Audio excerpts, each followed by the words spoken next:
Programme गल्लां ते गीत दे विच निगाह जी आनो मैं कमलप्रीत कौर।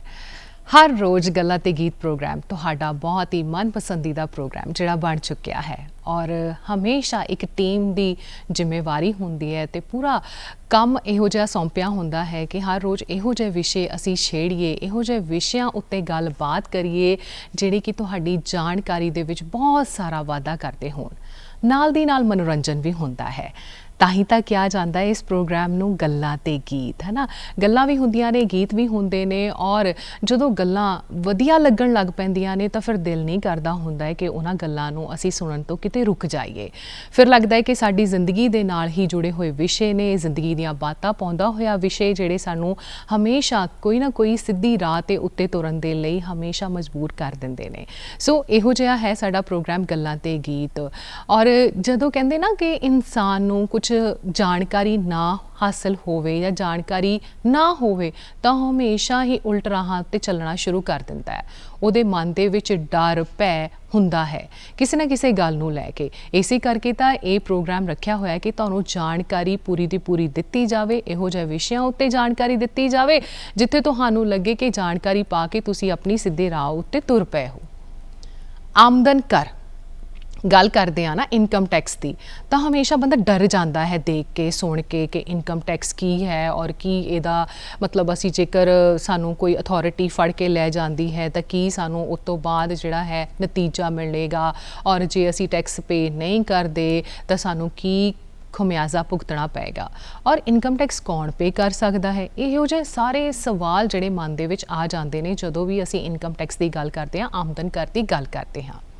ਅੱਜ ਦਾ ਵਿਸ਼ਾ ਇਹੀ ਹੈ ਔਰ ਆਮਦਨ ਕਰ ਕੀ ਹੁੰਦਾ ਹੈ, ਕੀ ਪਲੈਨਿੰਗ ਅਸੀਂ ਕਰ ਸਕਦੇ ਹਾਂ ਜਿੱਤੋਂ ਅਸੀਂ ਆਮਦਨ ਕਰ ਤੋਂ ਬਚਾਅ ਕਰ ਸਕਦੇ ਹਾਂ, ਕੀ ਕੁਝ ਇਸ ਤਰ੍ਹਾਂ ਦਾ ਹੈ ਕਿ ਅਸੀਂ ਆਮਦਨ ਕਰ ਦੇ ਵਿੱਚ ਆਪਣਾ ਯੋਗਦਾਨ ਦੇ ਕੇ ਦੇਸ਼ ਨੂੰ ਹੋਰ ਤਰੱਕੀ ਵੱਲ ਲੈ ਕੇ ਜਾਇਆ ਜਾ ਸਕੇ। ਕਿਉਂਕਿ ਸਰਕਾਰਾਂ ਦੇ ਕੋਲ ਜਿਹੜੀ ਆਮਦਨ ਦਾ ਇੱਕ ਸਾਧਨ ਹੁੰਦਾ ਹੈ ਉਹ ਆਮਦਨ ਕਰ ਹੀ ਹੁੰਦਾ ਹੈ ਔਰ ਵੱਡੇ ਪੱਧਰ ਉੱਤੇ ਇਹਨਾਂ ਨੂੰ ਕਲਿਆਣ ਦੇ ਵਿੱਚ ਕੰਮਾਂ ਦੇ ਵਿੱਚ ਖਰਚਿਆ ਜਾਂਦਾ ਹੈ। ਸੋ ਆਓ ਬਿਨਾਂ ਦੇਰੀ ਤੋਂ ਇਸ ਵਿਸ਼ੇ ਦੇ ਪ੍ਰਤੀ ਜਾਣਕਾਰੀ ਅਸੀਂ ਹਾਸਲ ਕਰਦੇ ਹਾਂ ਔਰ ਪੂਰੀ ਗੱਲਬਾਤ ਕਰਦੇ ਹਾਂ। ਸਾਡੇ ਅੱਜ ਦੇ ਐਕਸਪਰਟ ਵੀ ਮੌਜੂਦ ਨੇ। ਨਿੱਘਾ ਜੀ ਆਇਆਂ ਨੂੰ ਆਖਦੇ ਹਾਂ ਡਾਕਟਰ ਰਾਜੀਵ ਪੁਰੀ ਜੀ। बहुत बहुत स्वागत है इस प्रोग्राम दे विच।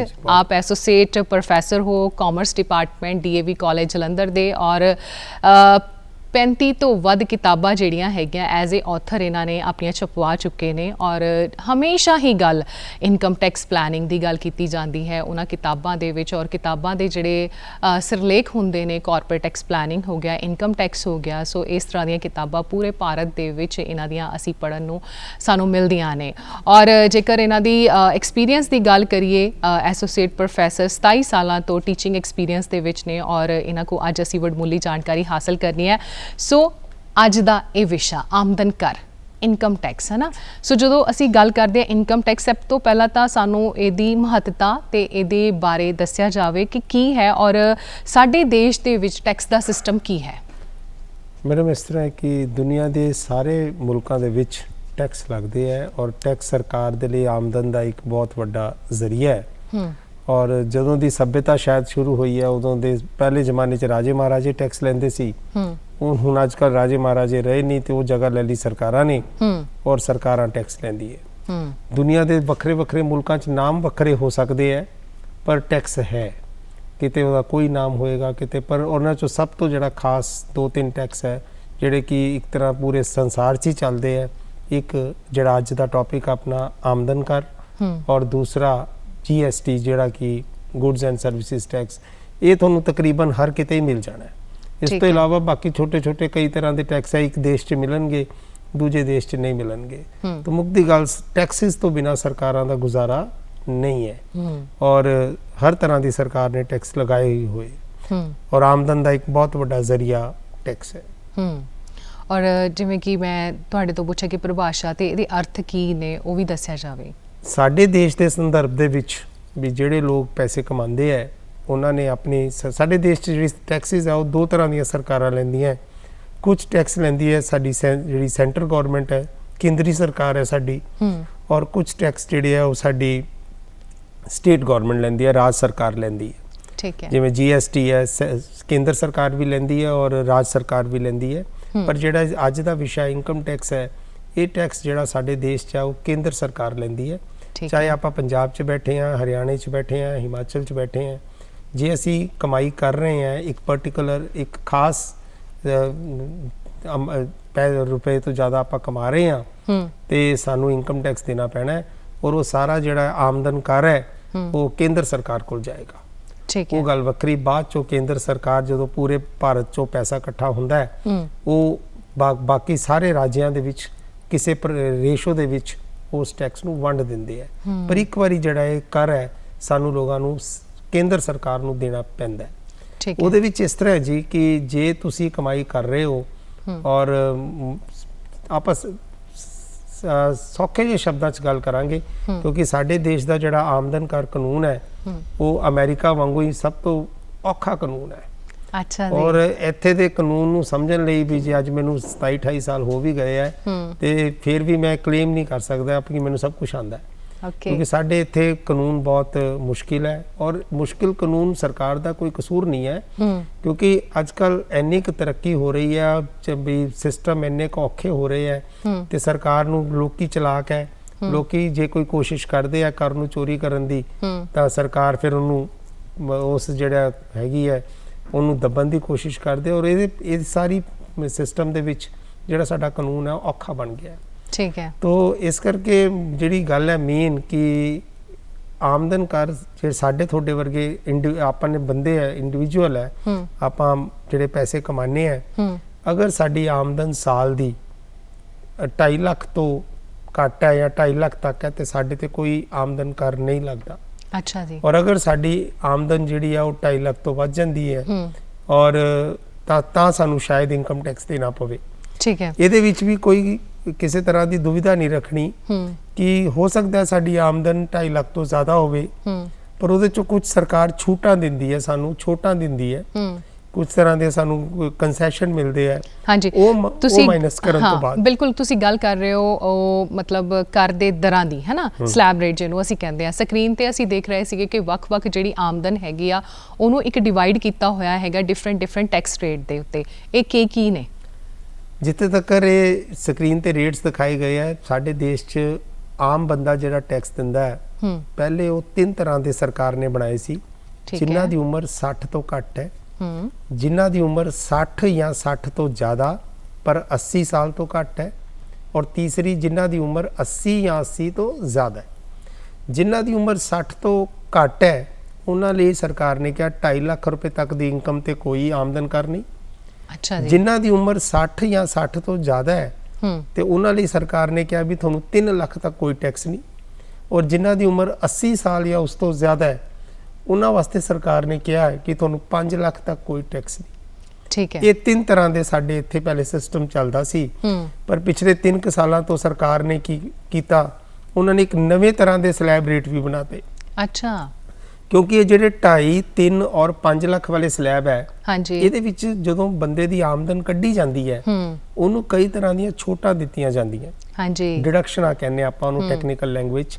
ਤੁਸੀਂ ਸੇਵਿੰਗ ਕੀਤੀ ਹੈ 1.5 ਲੱਖ ਰੁਪਏ ਦੀ, ਮੰਨ ਲਓ ਮੈਂ 4 ਲੱਖ ਰੁਪਇਆ ਕਮਾਨਾ ਪਿਆ, ਚਾਹੇ ਮੈਂ ਨੌਕਰੀ ਕਰ ਰਿਹਾ ਚਾਹੇ ਮੈਂ ਬਿਜ਼ਨਸ ਕਰ ਰਿਹਾ, ਉਹ ਚੋਂ ਮੈਂ ਇੱਕ ਸੈਕਸ਼ਨ ਹੈ ਇਨਕਮ ਟੈਕਸ ਦਾ, ਉਹਦੇ 'ਚ ਤੁਸੀਂ 1.5 ਲੱਖ ਰੁਪਏ ਦੀ ਸੇਵਿੰਗ ਕਰੋ। ਹਾਂਜੀ, ਸੇਵਿੰਗ ਅਸੀਂ ਆਪਣੇ ਲਈ ਕਰਨੀ ਹੈ, ਤੁਸੀਂ ਕਰੋ, ਤੁਸੀਂ ਉਹ ਉਹਨੇ ਪੈਸੇ ਤੁਹਾਡੀ ਆਮਦਨ ਚੋਂ ਮਾਈਨਸ ਹੋ ਜਾਣਗੇ। ਜੇ ਤੁਸੀਂ 4 ਲੱਖ ਕਮਾਇਆ ਹੈ ਤੇ 1.5 ਲੱਖ ਵਿੱਚੋਂ ਮਾਈਨਸ ਹੋ ਗਿਆ, ਤੁਹਾਡੀ ਆਮਦਨ ਰਹੇਗੀ 2.5 ਲੱਖ। ਔਰ 2.5 ਲੱਖ ਤੇ ਤੁਹਾਡਾ ਕੋਈ ਟੈਕਸ ਨਹੀਂ ਬਣਦਾ। ਯਾਨੀ ਕਿ ਇਸ ਤਰੀਕੇ ਨਾਲ ਤੁਸੀਂ ਕਮਾਉਂਦੇ ਤਾਂ 2.5 ਲੱਖ ਤੋਂ ਜ਼ਿਆਦਾ ਹੋ। ਹਾਂਜੀ, ਔਰ ਉਹ ਜਿਹੜੀਆਂ ਛੋਟਾਂ ਮਿਲੀਆਂ ਹੋਈਆਂ ਉਹ ਸਰਕਾਰ ਨੇ ਦਿੱਤੀਆਂ। ਬਹੁਤ ਪੁਰਾਣਾ ਸਿਸਟਮ ਹੈ, ਛੋਟਾਂ ਦਾ ਬਹੁਤ ਇਤਿਹਾਸ ਹੈ ਕਿ ਸਾਡੇ ਦੇਸ਼ 'ਚ ਪਹਿਲੀ ਵਾਰੀ ਜ਼ਿੰਦਗੀ 'ਚ ਕੋਈ ਜੀਵਨ ਬੀਮਾ ਕਰਾਉਂਦਾ ਹੈ ਤੇ ਉਦੋਂ ਕਰਾਉਂਦਾ ਜਦੋਂ ਉਹ ਕਮਾਉਣ ਲੱਗਦਾ ਹੈ।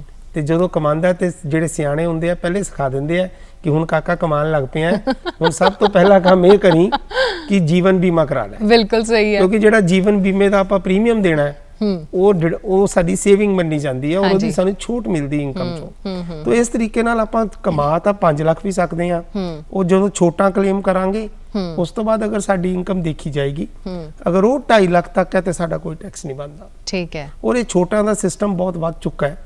ਇੱਕ ਸਾਡੇ ਤੁਹਾਡੇ ਵਰਗਾ ਬੰਦਾ 2.5 ਲੱਖ ਤੋਂ, ਇੱਕ ਆਮ ਬੰਦਾ 1.5 ਲੱਖ ਤੋਂ ਲੈ ਕੇ 4 ਲੱਖ ਤੱਕ ਦੀਆਂ ਡਿਡਕਸ਼ਨਾਂ ਕਲੇਮ ਕਰ ਲੈਂਦਾ ਹੈ। ਯਾਨੀ ਕਿ ਇਹਦੀ ਇਨਕਮ 7 ਲੱਖ ਤੱਕ ਵੀ ਪਹੁੰਚ ਗਈ ਤਾਂ ਹੋ ਸਕਦਾ ਮਾਈਨਸ ਕਰਨ ਤੋਂ ਬਾਅਦ ਉਹ 2.5 ਤੇ ਆ ਜਾਵੇ। ਠੀਕ ਹੈ, ਮਤਲਬ ਹੁਣ ਸਰਕਾਰਾਂ ਤੇ ਜਿਹੜੇ ਦੂਸਰੇ ਪਾਸੇ ਤੁਸੀਂ ਇੱਕ ਨਵੇਂ ਰੇਟ ਵੀ ਦਿਖਾ ਰਹੇ ਹੋ, ਹਾਂਜੀ, ਇਹ ਪਿਛਲੇ 3 ਸਾਲ ਪਹਿਲੇ ਸਰਕਾਰਾਂ ਨੇ ਸੋਚਿਆ ਹੈ ਕਿ ਹੁਣ ਛੋਟਾਂ ਦੇਣ ਦਾ ਜ਼ਮਾਨਾ ਗਿਆ।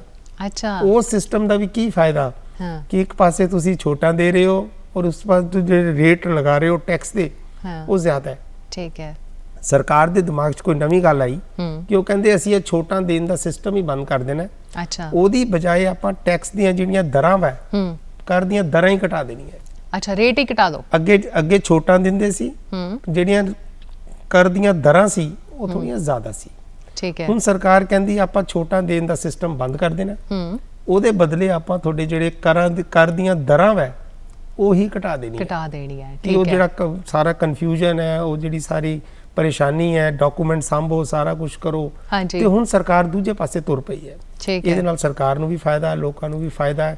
ਟੈਕਸ ਇਕੱਠਾ ਕਰਨ ਦਾ ਜਿਹੜਾ ਖਰਚਾ ਹੁੰਦਾ ਸਰਕਾਰ ਦਾ ਉਹ ਘਟੇਗਾ। ਇਨਾ ਈਜ਼ੀ ਵੀ ਹੈ, ਥੋੜਾ ਜਿਹਾ ਸਮਝ ਲੱਗ ਜਾਂਦੀ ਹੈ ਜਲਦੀ, ਔਰ ਟੈਕਸ ਦੀ ਕੈਲਕੂਲੇਸ਼ਨ ਵੀ ਈਜ਼ੀ ਹੋ ਜਾਂਦਾ, ਟੈਕਸ ਸੌਖਾ ਹੋ ਜਾਏਗਾ।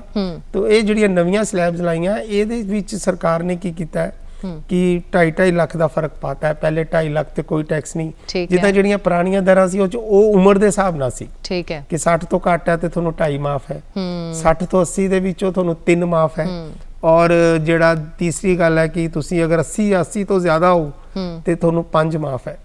ਪਰ ਹੁਣ ਸਰਕਾਰ ਨੇ ਇਹ ਉਮਰ ਦਾ ਜਿਹੜਾ ਫਰਕ ਹੈ ਖਤਮ ਕਰਤਾ ਹੈ। ਹਾਂਜੀ, ਇੱਕ ਤਾਂ ਛੋਟਾਂ ਦੇਣੀਆਂ ਬੰਦ ਕਰ ਦੇਣੀਆਂ ਸਰਕਾਰ ਨੇ, ਕਹਿ ਦਿੱਤਾ ਸਰਕਾਰ ਨੇ, ਔਰ ਦੂਜੇ ਪਾਸੇ ਸਰਕਾਰ ਨੇ ਸਾਰਿਆਂ ਵਾਸਤੇ ਇੱਕੋ ਹੀ ਕਰਤਾ, ਜਿਹੜੀ ਐਗਜ਼ੰਪਸ਼ਨ ਲਿਮਿਟ ਆਪਾਂ ਇਹਨੂੰ ਕਹਿੰਦੇ ਆ, ਔਰ ਉਹ ਸਰਕਾਰ ਨੇ 2.5 ਲੱਖ ਰੁਪਏ ਸਾਰਿਆਂ ਵਾਸਤੇ ਸੇਮ ਕਰ ਦਿੱਤਾ। ਮਤਲਬ ਕੋਈ ਵੀ ਉਮਰ ਦਾ ਵਰਗ ਦਾ ਜਿਹੜਾ ਹੋਵੇ ਤਾਂ ਉਹ ਜਿਹੜਾ 2.5 ਲੱਖ ਤੋਂ ਜੇਕਰ ਘੱਟ ਹੈਗਾ ਉਹ ਟੈਕਸ ਨਹੀਂ ਦੇਗਾ। ਉਸ ਤੋਂ ਬਾਅਦ ਜਿਹੜੀਆਂ ਹੈਗੀਆਂ ਉਹ 10% ਜਾਂ 15%, 20% ਜਿਹੜੀਆਂ ਅਸੀਂ ਦੇਖ ਰਹੇ ਸੀ ਉਹ ਆ ਜਾਣਗੀਆਂ। ਹੁਣ ਡਾਕਟਰ ਸਾਹਿਬ ਇੱਥੇ ਇੱਕ ਗੱਲ ਇਹ ਵੀ ਆਉਂਦੀ ਹੈ ਕਿ ਅਸੀਂ ਟੈਕਸ ਵੀ ਪੇ ਕਰ ਦਿੰਦੇ ਹਾਂ, ਜਿੰਨਾ ਰੇਟ ਸਾਡਾ ਲੱਗਿਆ ਹੋਇਆ 10% ਆ, ਜਾਂ ਸਾਡਾ ਜਿਹੜਾ ਵੀ ਅਗਲੀ ਅਸੀਂ ਸਲੈਬ ਰੇਟ ਦੇ ਵਿੱਚ ਸ਼ਾਮਿਲ ਹੁੰਦੇ ਆ। ਉਸ ਤੋਂ ਬਾਅਦ ਇੱਕ ਸਰਚਾਰਜ ਲਗਾਇਆ ਜਾਂਦਾ ਹੈ, ਉਸ ਤੋਂ ਬਾਅਦ ਹਾਇਰ ਐਜੂਕੇਸ਼ਨ ਸੈਸ ਵੀ ਲਗਾਇਆ ਜਾਂਦਾ ਹੈ। ਉਹ ਕੀ ਹੁੰਦਾ ਹੈ ਤੇ ਕਿੰਨਾ ਰੇਟ ਲੱਗਦਾ ਹੈ? ਦੇਖੋ, ਜਿੱਥੇ ਤੱਕ ਸਰਚਾਰਜ ਔਰ ਸੈਸ ਦਾ ਸਵਾਲ ਹੈ, ਇਹ ਇੱਕ ਤਰ੍ਹਾਂ ਦਾ ਐਕਸਟਰਾ ਟੈਕਸ ਹੀ ਹੈ ਇੱਕ ਤਰ੍ਹਾਂ ਦਾ। ਅੱਛਾ ਜੀ। ਪਰ ਇੱਕ ਟੈਂਪਰੇਰੀ ਜਿਹਾ ਹੁੰਦਾ ਸਿਸਟਮ ਕਿ ਅਗਰ ਕਿਸੇ ਸਾਲ ਸਰਕਾਰ ਨੂੰ ਲੱਗਦਾ ਹੈ ਕਿ ਉਹਨਾਂ ਨੂੰ ਜ਼ਿਆਦਾ ਟੈਕਸ ਚਾਹੀਦਾ ਹੈ ਤਾਂ ਫਿਰ ਉਹ ਸਰਚਾਰਜ ਲਗਾ ਦਿੰਦੇ। ਅੱਛਾ, ਕਿਸੇ ਵੇਲੇ ਅਗਰ ਸਰਕਾਰ ਨੂੰ ਲੱਗਦਾ ਹੈ ਕਿ ਕਿਸੇ ਖਾਸ ਖੇਤਰ ਦੇ ਉੱਤੇ ਪੈਸੇ ਦੀ ਲੋੜ ਹੈ ਔਰ ਸਰਕਾਰ ਡਾਇਰੈਕਟਲੀ ਉਸ ਪੈਸੇ ਨੂੰ ਨਹੀਂ ਲਗਾ ਪਾ ਰਹੀ ਤੇ ਸਰਕਾਰ ਕੀ ਕਰਦੀ ਹੈ ਕਿ ਇੱਕ ਐਕਸਟਰਾ ਸੈਸ ਲਗਾ ਦਿੰਦੀ ਹੈ। ਜਿੱਦਾਂ ਅੱਜ ਕੱਲ੍ਹ ਚੱਲ ਰਿਹਾ ਹੈਲਥ ਐਂਡ ਐਜੂਕੇਸ਼ਨ ਸੈਸ 4% ਚੱਲ ਰਹੀ ਹੈ, ਸਾਰਿਆਂ ਨੂੰ ਦੇਣੀ ਪੈਂਦੀ ਹੈ। ਠੀਕ ਹੈ। ਤੇ ਉਹ ਜਿਹੜਾ ਪੈਸਾ ਇਕੱਠਾ ਹੋਏਗਾ ਉਹ ਸਿਰਫ ਹੈਲਥ ਔਰ ਐਜੂਕੇਸ਼ਨ ਤੇ, ਜਿੱਦਾਂ ਸਾਡੀ ਸਰਕਾਰ ਦਾ ਇੱਕ ਬਹੁਤ ਵੱਡਾ ਟੀਚਾ ਹੈ ਕਿ ਸਾਡੇ ਦੇਸ਼ 'ਚ ਹੈਲਥ ਸਿਸਟਮ ਜਿਹੜਾ ਵਰਲਡ ਕਲਾਸ ਹੋਵੇ, ਦੁਨੀਆ ਦੇ ਬਾਕੀ ਮੁਲਕਾਂ ਦੇ ਬਰਾਬਰ ਹੋਵੇ, ਔਰ ਸਾਡੇ ਦੇਸ਼ 'ਚ ਐਜੂਕੇਸ਼ਨ ਦੀ ਵੀ ਬੱਚਿਆਂ ਨੂੰ ਫ੍ਰੀ ਪ੍ਰੋਵਾਈਡ ਕੀਤੀ ਜਾਵੇ, ਉਹਦੇ ਵਾਸਤੇ ਸਰਕਾਰ ਨੇ ਸੈਸ ਲਗਾਈ ਹੈ। ਔਰ ਸਰਚਾਰਜ ਇੱਕ ਟੈਂਪਰੇਰੀ ਜਿਹਾ ਸਿਸਟਮ ਹੈ ਤੇ ਜਿਹਦੇ ਕਰਕੇ ਜਿਹੜਾ ਐਕਸਟਰਾ ਪੈਸਾ ਸਰਕਾਰ ਨੂੰ ਇਕੱਠਾ ਹੁੰਦਾ ਹੈ, ਔਰ ਸਰਚਾਰਜ ਦਾ ਜਿਹੜਾ ਪੈਸਾ ਸਰਕਾਰ ਨੂੰ ਇਕੱਠਾ ਹੁੰਦਾ ਹੈ ਇਹ ਸਾਰਾ ਕੇਂਦਰ ਸਰਕਾਰ ਕੋਲ ਜਾਂਦਾ ਹੈ। ਠੀਕ ਹੈ। ਜਿਹੜੇ ਬਾਕੀ ਟੈਕਸ ਦਾ ਪੈਸਾ ਉਹ ਕੇਂਦਰ ਔਰ ਰਾਜ ਸਰਕਾਰਾਂ ਦੇ ਵਿੱਚ ਵੰਡਿਆ ਜਾਂਦਾ ਹੈ। ਅੱਛਾ ਜੀ। ਪਰ ਜਿਹੜਾ ਸਰਚਾਰਜ ਵਾਲਾ ਪੈਸਾ ਉਹ ਕੇਂਦਰ ਸਰਕਾਰ ਆਪਣੇ ਕੋਲ ਰੱਖਦੀ ਹੈ, ਉਹ ਸਰਕਾਰਾਂ ਦੇ ਨਾਲ ਰਾਜ ਸਰਕਾਰਾਂ ਦੇ ਨਾਲ ਵੰਡਿਆ ਨਹੀਂ ਜਾਂਦਾ। ਇਦਾਂ ਹੀ ਹੈਲਥ ਐਂਡ ਐਜੂਕੇਸ਼ਨ ਸਿਸਟਮ ਜਿਹੜਾ ਸੈਸ ਹੈ ਉਹਦਾ ਪੈਸਾ ਵੀ ਕੇਂਦਰ ਸਰਕਾਰ ਕੋਲ ਰੱਖਿਆ ਜਾਂਦਾ। ਤੇ ਇੱਥੇ ਫਿਰ ਸਾਨੂੰ ਮਾਣ ਹੋਣਾ ਚਾਹੀਦਾ ਹੈ ਕਿ 4% ਜਿਹੜਾ ਅਸੀਂ ਹੈਲਥ ਐਂਡ ਐਜੂਕੇਸ਼ਨ ਸੈਸ ਪੇ ਕਰਦੇ ਪਏ ਹਾਂ, ਅਸੀਂ ਪੂਰੇ ਭਾਰਤ ਦੇ ਲਈ ਉਹਨਾਂ ਲੋਕਾਂ ਲਈ ਕਰ ਰਹੇ ਹਾਂ ਜਿੱਥੇ ਸਰਕਾਰ ਨੇ ਇੱਕ ਹੰਭਲਾ ਮਾਰਿਆ ਹੋਇਆ ਹੈ ਕਿ ਉਹਨਾਂ ਦੀ ਹੈਲਥ ਨੂੰ ਠੀਕ ਰੱਖਿਆ ਜਾਵੇ। ਨਾਗਰਿਕ ਜਿਹੜੇ ਨੇ ਉਹਨਾਂ ਦੀ ਜਿਹੜੀ ਐਜੂਕੇਸ਼ਨ ਹੈ, ਬੱਚੇ ਜਿਹੜੇ ਆ ਪੜ੍ਹਾਈ ਤੋਂ ਵਾਂਝੇ ਨੇ, ਉਹਨਾਂ ਨੂੰ ਆਪਾਂ ਪੂਰੀ ਜਿਹੜੀ ਉਹਨਾਂ ਦੀ ਪੜ੍ਹਾਈ ਦਈਏ। ਸੋ ਕਿ ਮੈਨੂੰ ਲੱਗਦਾ ਕਿ ਇਨਕਮ ਟੈਕਸ ਤੋਂ ਡਰਨਾ ਨਹੀਂ ਚਾਹੀਦਾ, ਸੋ ਕਿ ਉਹਨਾਂ ਜਿਹੜੀਆਂ ਸਾਨੂੰ ਰਿਆਇਤਾਂ ਮਿਲਦੀਆਂ ਨੇ ਜਾਂ ਹੱਸ ਕੇ ਸਾਨੂੰ ਪੇ ਕਰਨਾ ਚਾਹੀਦਾ ਕਿ ਅਸੀਂ ਕੁਝ ਨਾ ਕੁਝ ਯੋਗਦਾਨ ਆਪਣੇ ਦੇਸ਼ ਲਈ ਕਰ ਰਹੇ ਹਾਂ, ਹੈ ਨਾ। ਸੋ ਅਗਲਾ ਸਵਾਲ ਇਹ ਆਉਂਦਾ ਹੈ ਕਿ ਜਿਵੇਂ ਕਿ ਅਸੀਂ ਕਹਿੰਦੇ ਹਾਂ ਕਿ ਬਹੁਤ ਸਾਰੇ ਜਿਹੜੇ ਟੈਕਸ ਹੈ ਉਹ ਅਲੱਗ-ਅਲੱਗ ਆਮਦਨ, ਜਿਵੇਂ ਤੁਸੀਂ ਕਿਹਾ ਸੀ ਮੈਂ ਭਾਵੇਂ ਬਿਜ਼ਨਸ ਕਰਦਾ ਹੋਵਾਂ ਚਾਹੇ ਮੈਂ ਸੈਲਰੀਡ ਪਰਸਨ ਹੋਵਾਂ, ਹੈ ਨਾ। ਸੋ ਇੱਕ ਡਿਫਰੈਂਟ ਕਾਈਂਡ ਦੇ ਜਿਹੜੇ ਡਿਫਰੈਂਟ ਟੈਕਸ ਜਿਹੜੇ ਹੁੰਦੇ ਨੇ ਸਾਡੇ ਕੋਲ, ਜਿੱਦਾਂ ਅਸੀਂ ਕਹਿ ਦਿੰਦੇ ਕਿ ਹਾਊਸ ਪ੍ਰੋਪਰਟੀ ਤੋਂ ਕਿਸੇ ਨੂੰ ਆਮਦਨ ਹੁੰਦੀ ਹੋਵੇ, ਸੋ ਹੋਰ ਕਿਹੜੇ-ਕਿਹੜੇ ਆਮਦਨ ਨੇ ਜਿਨ੍ਹਾਂ ਉੱਤੇ ਇਨਕਮ ਟੈਕਸ ਲਗਾਇਆ ਜਾਂਦਾ ਹੈ? ਆਮਦਨ ਕਮਾਉਣ ਤੇ ਤਾਂ ਦੇਖੋ ਜੀ ਲੱਖਾਂ ਤਰੀਕੇ ਆ, ਹਜ਼ਾਰਾਂ ਤਰੀਕੇ ਆ, ਪਰ ਸਾਡੇ ਦੇਸ਼ 'ਚ ਜਿਹੜੀ ਸਰਕਾਰ ਹੈ ਉਹ ਆਮਦਨ 5 ਤਰ੍ਹਾਂ ਦੀ ਮੰਨਦੀ ਹੈ। ਠੀਕ ਹੈ। ਜਿਹੜੇ ਲੋਕ ਨੌਕਰੀਆਂ ਕਰਦੇ ਆ ਉਹਨਾਂ ਦੀ ਤਨਖਾਹ ਵਾਲੀ ਆਮਦਨ ਹੁੰਦੀ ਹੈ। ਸੈਲਰੀ। ਜਿਹੜੇ ਲੋਕ ਆਪਣੀਆਂ ਬਿਲਡਿੰਗਾਂ ਨੂੰ ਕਿਰਾਏ ਤੇ ਦਿੰਦੇ ਆ, ਆਪਣੇ ਉਹਨਾਂ ਕੋਲ ਘਰ ਹੈ, ਕੋਈ ਦੁਕਾਨ ਹੈ, ਕੋਈ ਕਿਰਾਏ ਤੇ ਦਿੰਦੇ ਆ, ਉਹਨਾਂ ਦੀ ਹਾਊਸ ਪ੍ਰਾਪਰਟੀ ਇਨਕਮ ਹੁੰਦੀ ਹੈ। ਠੀਕ ਹੈ। ਔਰ ਤੀਸਰੇ ਜਿਹੜੇ ਲੋਕ ਬਿਜ਼ਨਸ ਕਰਦੇ ਆ, ਵਪਾਰ ਕਰਦੇ ਆ, ਕੋਈ ਕਿਸੇ ਨੇ ਫੈਕਟਰੀ ਲਾਈ ਹੋਈ ਹੈ, ਉਹਨਾਂ ਦੀ ਬਿਜ਼ਨਸ ਇਨਕਮ ਹੁੰਦੀ ਹੈ। ਇਹਦੇ ਨਾਲ ਹੀ ਜੁੜੇ ਆ ਬਿਲਕੁਲ ਜਿਹੜੇ ਲੋਕ ਪ੍ਰੋਫੈਸ਼ਨਲ ਹੈ, ਡਾਕਟਰ ਹੈ, ਲਾਇਰਸ ਹੈ, ਚਾਰਟਰਡ ਅਕਾਊਂਟੈਂਟਸ ਹੈ, ਉਹਨਾਂ ਦੀ ਪ੍ਰੋਫੈਸ਼ਨਲ ਇਨਕਮ ਹੁੰਦੀ ਹੈ। ਬਿਜ਼ਨਸ ਔਰ ਪ੍ਰੋਫੈਸ਼ਨ ਸਰਕਾਰ ਇੱਕੋ ਹੀ ਮੰਨਦੀ ਹੈ, ਹਾਲਾਂਕਿ ਦੋਨਾਂ 'ਚ ਫਰਕ ਹੁੰਦਾ ਹੈ। ਔਰ ਚੌਥਾ, ਜੇ ਤੁਸੀਂ ਕੋਈ ਪਲਾਟ ਵੇਚਿਆ ਹੈ, ਕੋਈ ਜਿਊਲਰੀ ਵੇਚੀ ਹੈ, ਸ਼ੇਅਰ ਵੇਚੇ ਹੈ, ਤੁਹਾਨੂੰ ਕੋਈ ਗੇਨ ਹੋਇਆ, ਪ੍ਰੋਫਿਟ ਹੋਇਆ, ਉਹਨੂੰ ਕਾਨੂੰਨ ਦੀ ਭਾਸ਼ਾ 'ਚ ਕੈਪੀਟਲ ਗੇਨ ਕਿਹਾ ਜਾਂਦਾ ਹੈ। ਠੀਕ ਹੈ। ਤੇ ਉਹਦੇ ਕੈਪੀਟਲ ਗੇਨ ਹੈ। ਔਰ ਇਸ ਤੋਂ ਇਲਾਵਾ ਜਿਹੜੀ ਕਮਾਈ ਹੈ, ਤੁਸੀਂ ਬੈਂਕਾਂ 'ਚ ਐਫਡੀਆਂ ਕਰਾਈਆਂ ਹੈ, ਤੁਹਾਨੂੰ ਕੋਈ ਹੋਰ ਛੋਟੀ ਮੋਟੀ ਕਮਾਈ ਆ ਰਹੀ ਹੈ, ਉਹ ਸਾਰੀ ਜਿਹੜੀ ਹੈ, ਡਿਵੀਡੈਂਡ ਆ ਰਿਹਾ, ਸ਼ੇਅਰਾਂ 'ਚ ਪੈਸਾ ਲਾਇਆ ਤੁਸੀਂ। ਔਰ ਕਰੋਨਾ ਤੋਂ ਬਾਅਦ ਤਾਂ ਸਾਡੇ ਦੇਸ਼ 'ਚ ਬਹੁਤ ਸਾਰੇ ਲੋਕ ਹੈ ਜਿਨ੍ਹਾਂ ਨੇ ਸ਼ੇਅਰ ਮਾਰਕੀਟ ਵੱਲ ਕਦਮ, ਜਿਹੜੇ ਨਵੇਂ ਇਨਵੈਸਟਰ ਵਧਾਏ ਨੇ। ਹਾਂ। ਤੋ ਇਦਾਂ ਦੀ ਜਿਹੜੀ ਆਮਦਨ, ਬੈਂਕਾਂ ਦਾ ਵਿਆਜ ਹੋ ਗਿਆ ਸਾਰਾ, ਇਹ ਸਾਰੀ ਤੁਹਾਡੀ ਅਦਰ ਸੋਰਸ ਇਨਕਮ ਮੰਨੀ ਜਾਂਦੀ ਹੈ। ਅੱਛਾ ਜੀ। ਤੋ ਇਹ 5 ਤਰ੍ਹਾਂ ਦੀ ਇਨਕਮ ਸਾਡੇ ਇਨਕਮ ਟੈਕਸ 'ਚ ਮੰਨੀ ਜਾਂਦੀ ਹੈ। ਠੀਕ ਹੈ। ਥੋੜਾ ਜਿਹਾ ਬਰੀਫ ਕਰਕੇ ਸਮਝਾ ਦਿੱਤਾ ਜਾਵੇ ਕਿ ਇਹਨਾਂ ਦੇ ਇਹ ਜਿਹੜੀਆਂ ਆਮਦਨ ਸਾਨੂੰ ਮਿਲਦੀਆਂ ਨੇ, ਇਕੱਠੀਆਂ ਕਰਕੇ ਹੀ ਟੈਕਸ ਲਗਾਇਆ ਜਾਂਦਾ ਜਾਂ ਕੱਲੀ ਤੇ ਵੀ ਲੱਗਦਾ ਹੈ? ਕੱਲੀ ਆਮਦਨ ਕੱਢਣ ਦਾ ਇੱਕ ਟੈਕਨੀਕਲ ਤਰੀਕਾ ਹੈ। ਠੀਕ ਹੈ। ਜਿਹੜਾ ਕਿ ਜਿਹਨੂੰ ਆਮਦਨ ਕਰ ਦੀ ਨੌਲੇਜ ਹੈ, ਜਿਹਨੂੰ ਉਹ ਆਉਂਦਾ, ਜਿਹਨੇ ਪੜ੍ਹਿਆ ਉਹੀ ਕਰ ਸਕਦਾ ਹੈ। ਇਹਦੇ ਲਈ ਜੇ ਤੁਹਾਨੂੰ ਨਹੀਂ ਆਉਂਦਾ, ਸਿਰਫ ਤੁਸੀਂ ਕਮਾਈ ਕਰ ਰਹੇ ਹੋ, ਤਾਂ ਤੁਹਾਨੂੰ ਫਿਰ ਪ੍ਰੋਫੈਸ਼ਨਲ ਦੀ ਮਦਦ ਲੈਣੀ ਪਏਗੀ। ਔਰ ਜੇ ਤੁਸੀਂ ਖੈਰ ਕਾਮਰਸ ਪੜ੍ਹੀ ਹੈ ਤਾਂ ਫਿਰ ਤੁਸੀਂ ਆਪਣਾ ਕੰਮ ਆਪੇ ਵੀ ਕਰ ਸਕਦੇ ਹੋ। ਸਰਕਾਰ ਦਾ ਇੱਕ ਬਹੁਤ ਵੱਡਾ ਉਪਰਾਲਾ ਇਹ ਵੀ ਹੈ ਕਿ ਸਰਕਾਰ ਨੇ ਆਮ ਬੰਦੇ ਵਾਸਤੇ ਰਿਟਰਨ ਭਰਨ ਲਈ ਜਿਹਦਾ ਇੱਕ ਫਾਰਮ ਹੈ ITR 1, ਜਿਹੜਾ ਕਿ ਸਰਕਾਰ ਨੇ ਐਡਾ ਸੌਖਾ ਕਰਤਾ ਹੈ ਕਿ ਇੱਕ ਬੰਦਾ ਬੇਸਿਕ ਨੌਲੇਜ ਰੱਖ ਕੇ ਵੀ ਆਪੇ ਵੀ ਕਰ ਸਕਦਾ, ਤੁਹਾਨੂੰ ਪ੍ਰੋਫੈਸ਼ਨਲ ਕੋਲ ਜਾਣ ਦੀ ਲੋੜ ਨਹੀਂ ਹੈ। ਪਰ ਜੇ ਤੁਸੀਂ ਜ਼ਿਆਦਾ ਟੈਕਨੀਕਲ ਕਮਾਈ ਕਰ ਰਹੇ ਹੋ, ਬਿਜ਼ਨਸ ਕਰ ਰਹੇ ਹੋ, ਵੱਡਾ ਬਿਜ਼ਨਸ ਕਰ ਰਹੇ ਹੋ, ਤੇ ਉੱਥੇ ਸਰਕਾਰ ਨੇ ਆਡਿਟ ਦੀ ਲਿਮਿਟ ਲਗਾਈ ਹੋਈ ਹੈ, ਇਹੋ ਜਿਹੇ ਕੇਸਿਸ 'ਚ ਤਾਂ ਫਿਰ ਤੁਹਾਨੂੰ ਪ੍ਰੋਫੈਸ਼ਨਲ ਕੋਲ ਜਾਣਾ ਹੀ ਪੈਂਦਾ। ਅਦਰਵਾਈਜ਼ ਆਮ ਬੰਦੇ, ਨੌਕਰੀ ਪੇਸ਼ੇ ਵਾਲਾ ਬੰਦਾ ਜੇ 10, 12, 15, 20 ਲੱਖ, 25 ਲੱਖ ਕਮਾਉਂਦਾ ਵੀ ਪਿਆ ਤੇ ਉਹ ਘਰ ਬਹਿ ਕੇ ਆਪਣੀ ਰਿਟਰਨ ਬੜੇ ਆਰਾਮ ਨਾਲ ਭਰ ਸਕਦਾ ਹੈ। ਉਹਦੇ ਲਈ ਕੋਈ ਪ੍ਰੋਫੈਸ਼ਨਲ ਦੀ ਲੋੜ ਨਹੀਂ ਹੈ। ਤਾਂ ਹਰ ਆਮਦਨ ਨੂੰ ਕੱਢਣ ਦਾ ਇੱਕ ਸਪੈਸ਼ਲ ਤਰੀਕਾ ਹੈ। ਤਨਖਾਹ ਵਾਲੀ ਆਮਦਨ ਕੱਢਣ ਦਾ ਇੱਕ 50,000 ਦੀ ਸਟੈਂਡਰਡ ਡਿਡਕਸ਼ਨ ਹੈ। ਬੜਾ ਰੌਲਾ ਪੈਂਦਾ ਕਿ ਪਹਿਲੇ ਜਦੋਂ ਸਰਕਾਰ ਨੇ ਕਿਹਾ ਕਿ ਅਸੀਂ ਛੋਟਾਂ ਬੰਦ ਕਰ ਦੇਣੀ ਹੈ ਤੇ ਇੱਕ ਨੌਕਰੀ ਪੇਸ਼ੇ ਵਾਲੇ ਨੂੰ ਇੱਕ ਸਟੈਂਡਰਡ ਡਿਡਕਸ਼ਨ ਮਿਲਦੀ 50,000 ਦੀ। ਜੇ ਮੈਂ ਨੌਕਰੀ ਕਰਦਾ, ਮੈਨੂੰ ਤਨਖਾਹ ਮਿਲਦੀ ਹੈ ਤੇ ਇੱਕ 50,000 ਦੀ ਛੋਟ ਮਿਲਦੀ ਹੈ, ਚਾਹੇ ਉਹ ਮੇਰੇ ਆਉਣ ਜਾਣ ਦੇ ਖਰਚੇ ਸਮਝ ਲਓ, ਚਾਹੇ ਜੋ ਮਰਜ਼ੀ ਸਮਝ ਲਓ। ਜਦੋਂ ਸਰਕਾਰ ਨੇ ਕਿਹਾ ਆਪਾਂ ਛੋਟਾ ਬੰਦ ਕਰ ਦੇਣੀ ਹੈ ਤੇ ਰੌਲਾ ਪੈ ਗਿਆ ਵੀ ਯਾਰ ਇਹ ਵੀ ਡਿਡਕਸ਼ਨ ਬੰਦ ਹੋ ਜੂ। ਫਿਰ ਸੈਂਟਰ ਗਵਰਨਮੈਂਟ ਨੇ ਸਾਰੀਆਂ ਦੀਆਂ ਗੱਲਾਂ ਨੂੰ ਸੁਣਿਆ ਤੇ ਹੁਣ ਉਹਨਾਂ ਨੇ ਇਸ ਸਾਲ ਕਹਿਤਾ ਹੈ ਕਿ ਭਾਵੇਂ ਅਸੀਂ ਬਾਕੀ ਸਾਰੀਆਂ ਛੋਟਾਂ ਬੰਦ ਕਰ ਦੇਣੀਆਂ, ਪਰ ਨੌਕਰੀ ਪੇਸ਼ੇ ਵਾਲੇ ਨੂੰ ਜੇ ਨਵੀਆਂ ਸਲੈਬ ਜਿਹੜੀਆਂ ਆਪਾਂ ਬਣਾਈਆਂ ਜਿਹਦੇ ਚ ਕਰ ਦੀਆਂ ਦਰਾਂ ਘੱਟ ਰੱਖੀਆਂ ਗਈਆਂ, ਅਸੀਂ ਉਹਦੇ ਚ ਵੀ ਉਹਨਾਂ ਨੂੰ ਜਿਹੜੀ ਸਟੈਂਡਰਡ ਡਿਡਕਸ਼ਨ ਹੈ 50,000 ਦੀ ਉਹ ਦਵਾਂਗੇ, ਜਿਹੜਾ ਕਿ ਸਰਕਾਰ ਨੇ ਇੱਕ ਬਹੁਤ ਚੰਗਾ ਕੰਮ ਕੀਤਾ ਨੌਕਰੀ ਪੇਸ਼ੇ ਵਾਲੇ ਬੰਦਿਆਂ ਲਈ। ਔਰ ਵੈਸੇ ਵੀ ਸਾਡੇ ਦੇਸ਼ 'ਚ ਨੌਕਰੀ ਪੇਸ਼ੇ ਵਾਲੇ ਕਾਫੀ ਟੈਕਸ ਦਿੰਦੇ ਹੈ ਔਰ ਕਾਫੀ ਲੋਕ ਹੈ ਸਾਡੇ ਦੇਸ਼ 'ਚ। ਇਸੇ ਤਰੀਕੇ ਜਿਹੜੇ ਲੋਕ ਬਿਲਡਿੰਗਾਂ ਕਿਰਾਏ ਤੇ ਦਿੰਦੇ ਹੈ, ਉਹਨਾਂ ਲਈ ਵੀ ਇੱਕ ਟੈਕਨੀਕਲ ਤਰੀਕਾ ਹੈ ਇਨਕਮ ਕੱਢਣ ਦਾ, ਉਹ 'ਚ ਵੀ ਛੋਟ ਮਿਲਦੀ ਹੈ। ਸਿੰਪਲ ਸ਼ਬਦਾਂ 'ਚ ਦੱਸਾਂ ਵੀ ਜੇ ਤੁਹਾਨੂੰ ਲੱਖ ਰੁਪਇਆ ਕਿਰਾਇਆ ਆਂਦਾ ਪਿਆ ਸਾਲ ਦਾ, 30% ਤੁਸੀਂ ਆਪੇ ਹੀ ਮਾਈਨਸ ਕਰ ਲਓ।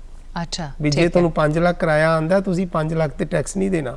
ਠੀਕ ਹੈ। 30% ਦੀ ਛੋਟ ਸਰਕਾਰ ਨੇ ਤੁਹਾਨੂੰ ਦਿੱਤੀ ਹੋਈ ਹੈ। ਠੀਕ ਹੈ। ਮਤਲਬ ਕਿ ਤੁਹਾਡੀ ਉਹਨਾਂ ਪੈਸਾ ਮਾਫ ਹੋ ਗਿਆ।